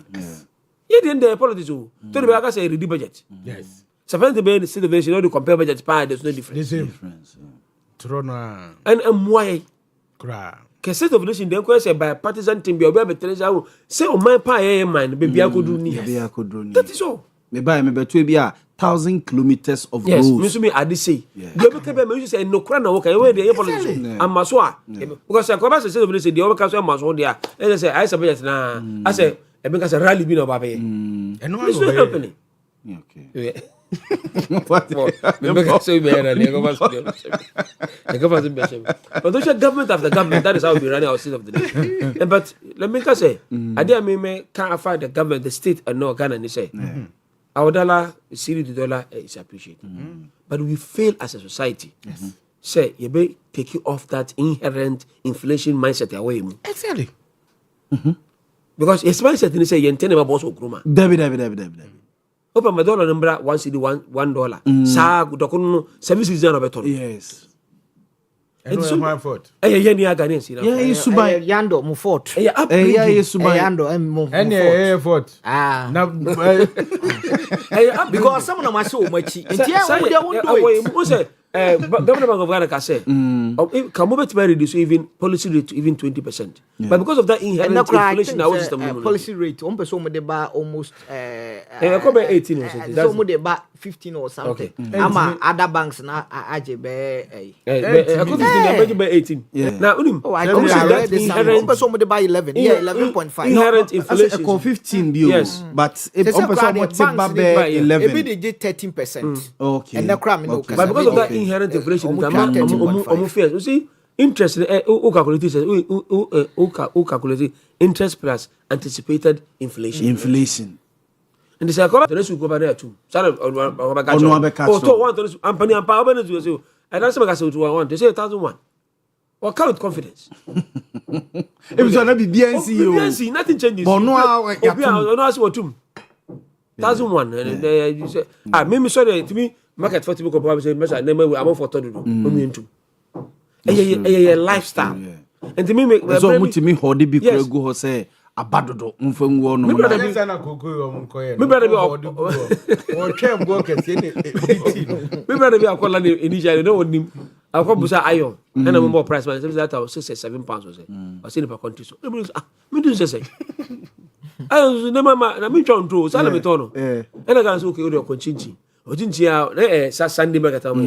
Or quite the same price on them, and some top. The two of us are you from Africa? I say, hi, in the south. Price down there. But the Krum Hano, because of that mindset of inflation, yes, Apple will open before I go from PZ to a friend say, Malcolm and Mamuton Function. Yes, Obia the price. Obia no correct. And who come to open Babu? O to make us say, or for 100 be so men farm. Show the yes, it's room to be shown. Me make a cry the day. Me driver a bullet because I'm by I am. I am my Bible fix. Who say CB flag go say the body was anybody. And the system also come. So you must begin to find the system. So I will propose to say, look, let's go back into scale type of selling. Yeah. So we buy it in skill. Yeah. Kruma and Guadamon say, grape, not a tissue side of Google 10 series. And dang. Grape. Yeah. Look at the world that grape would do 5 real, baby, to me. I don't know, or 10 of the seasons. No, church, was it 10 cities, 20 cities? Other world be a scale. And with scale, the government can directly control the price. Okay. Because like I say, I didn't never always say scale should be this, scale should be that, and it's good. And also companies will more advert on commodity, or the price attached. Yes, some of the prices attached. So the more for veterans, then we now on one commission behind the scene. So if it is scaling, government like I say, more from now on onwards, a more concoba could be and one scale should be 20 cities. 20 and that is all. So I think commission you do it. Exactly. And also boy, man, I can. Mate, I was a former man from Montie. So we there upon. Mammy, 1 2 but 1 minute. 1 minute. The American and say, you know, said the menu salam kind. Some of the factors in the saying in ITS because sometimes no, yaman your phone so yeah, and yes, I'm no macoso because inflation is no money in our policy rate in our ban and they are hot but because who backing be say politicians actually. Want to so crana obenya other opponent amana koy demonstration amano no he won't do it tie besere se o man ekoye ma yenyina na yenua betina ene se ma hu se omo no mo ya de economics pa but and then hu se kokuakuafo ne yifo nko a mesere om se this time economic debate no ehia omo mpa na omatimi ama economic debate dia me problem aban ibaye see a two light be mu 28%. Who calls them? I am a fool. Say there are some certain things you are. Conditionality no every 3 months we are also doing. When you look at the conditionality it was stated in Mate, okay. I will not come and sit here. What I got you think say IMF conditionality it is part of it. I can go to online and give one of the I think 4th regulation regulation 4 it It was stated. Mate. What I said, why can't you come and say for extension? More, qualify for extension. Now, Paul, no. These are the things. These are the things. They are about to conclude. They have called for extension. Who has called? I'm telling you. Then you don't know what you are saying. It ends on April. Even President Mahama has stated it. No. You can't allow him to lie. IMF end day. It is expected so within the next week. Woman now calling for extension. Hey, oh Paul. I'm telling you. Paul is too much.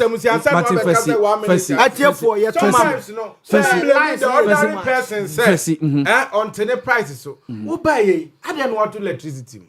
28%. I didn't hear. I didn't want to. Oh, Mr. I didn't want to what him. School fees. Let me be just ABC the account. If you have account, I didn't think you have to school fees 25%. Maza. What you say? ABC to Z 26. If you have account, I didn't think you have to. And then Ghana card to cry your friends will see this. So you want the panier. Yatutum. Yatutu Ghana card. Now when you have 20 na. Yatutum. Okay, Ghana card. Me say Yatutum. Eti me catch them say. Any ordinary person no effort. Because one kasa wa buy now, one kasa no. Wonyama we wa to two nyama nimbi. Okay. What you say? You cannot blame ordinary person who what to do no dey nkonya den. The state institutions, you know, so lead by example. Me say the rent it say ya te wo dey so. Debi. Ya 2 medium. O fiero ato. Ya 2 medium. Eh. Na okuja to high dan. Okuja to ya foreign minister. It was one near Bada. Sam George, nya na ire na he no. Eti Joma. Eti ma hada ya. Kaya say one let them la. Joma wa behind me. Nya me ire na he me. Na ba me homode. Ba me ha dan. Okay. That's it. Eti rent so Joma ma na meto. That's it. For the sin of Montie no. Easy as say. Montie po yandonka. So and Alaji Abdul Salam Isa so Montie no enka. We CPP Ashanti Regional Secretary na Montie Vincent Asaribediakon so enka. Or say delegates and to Abamano, no me deputy organizer and former NDC. I was for Adama saying, Uncle Poyadamachna, at the same time, you be here, Owia TV. So, way, I am Montie Jumedi.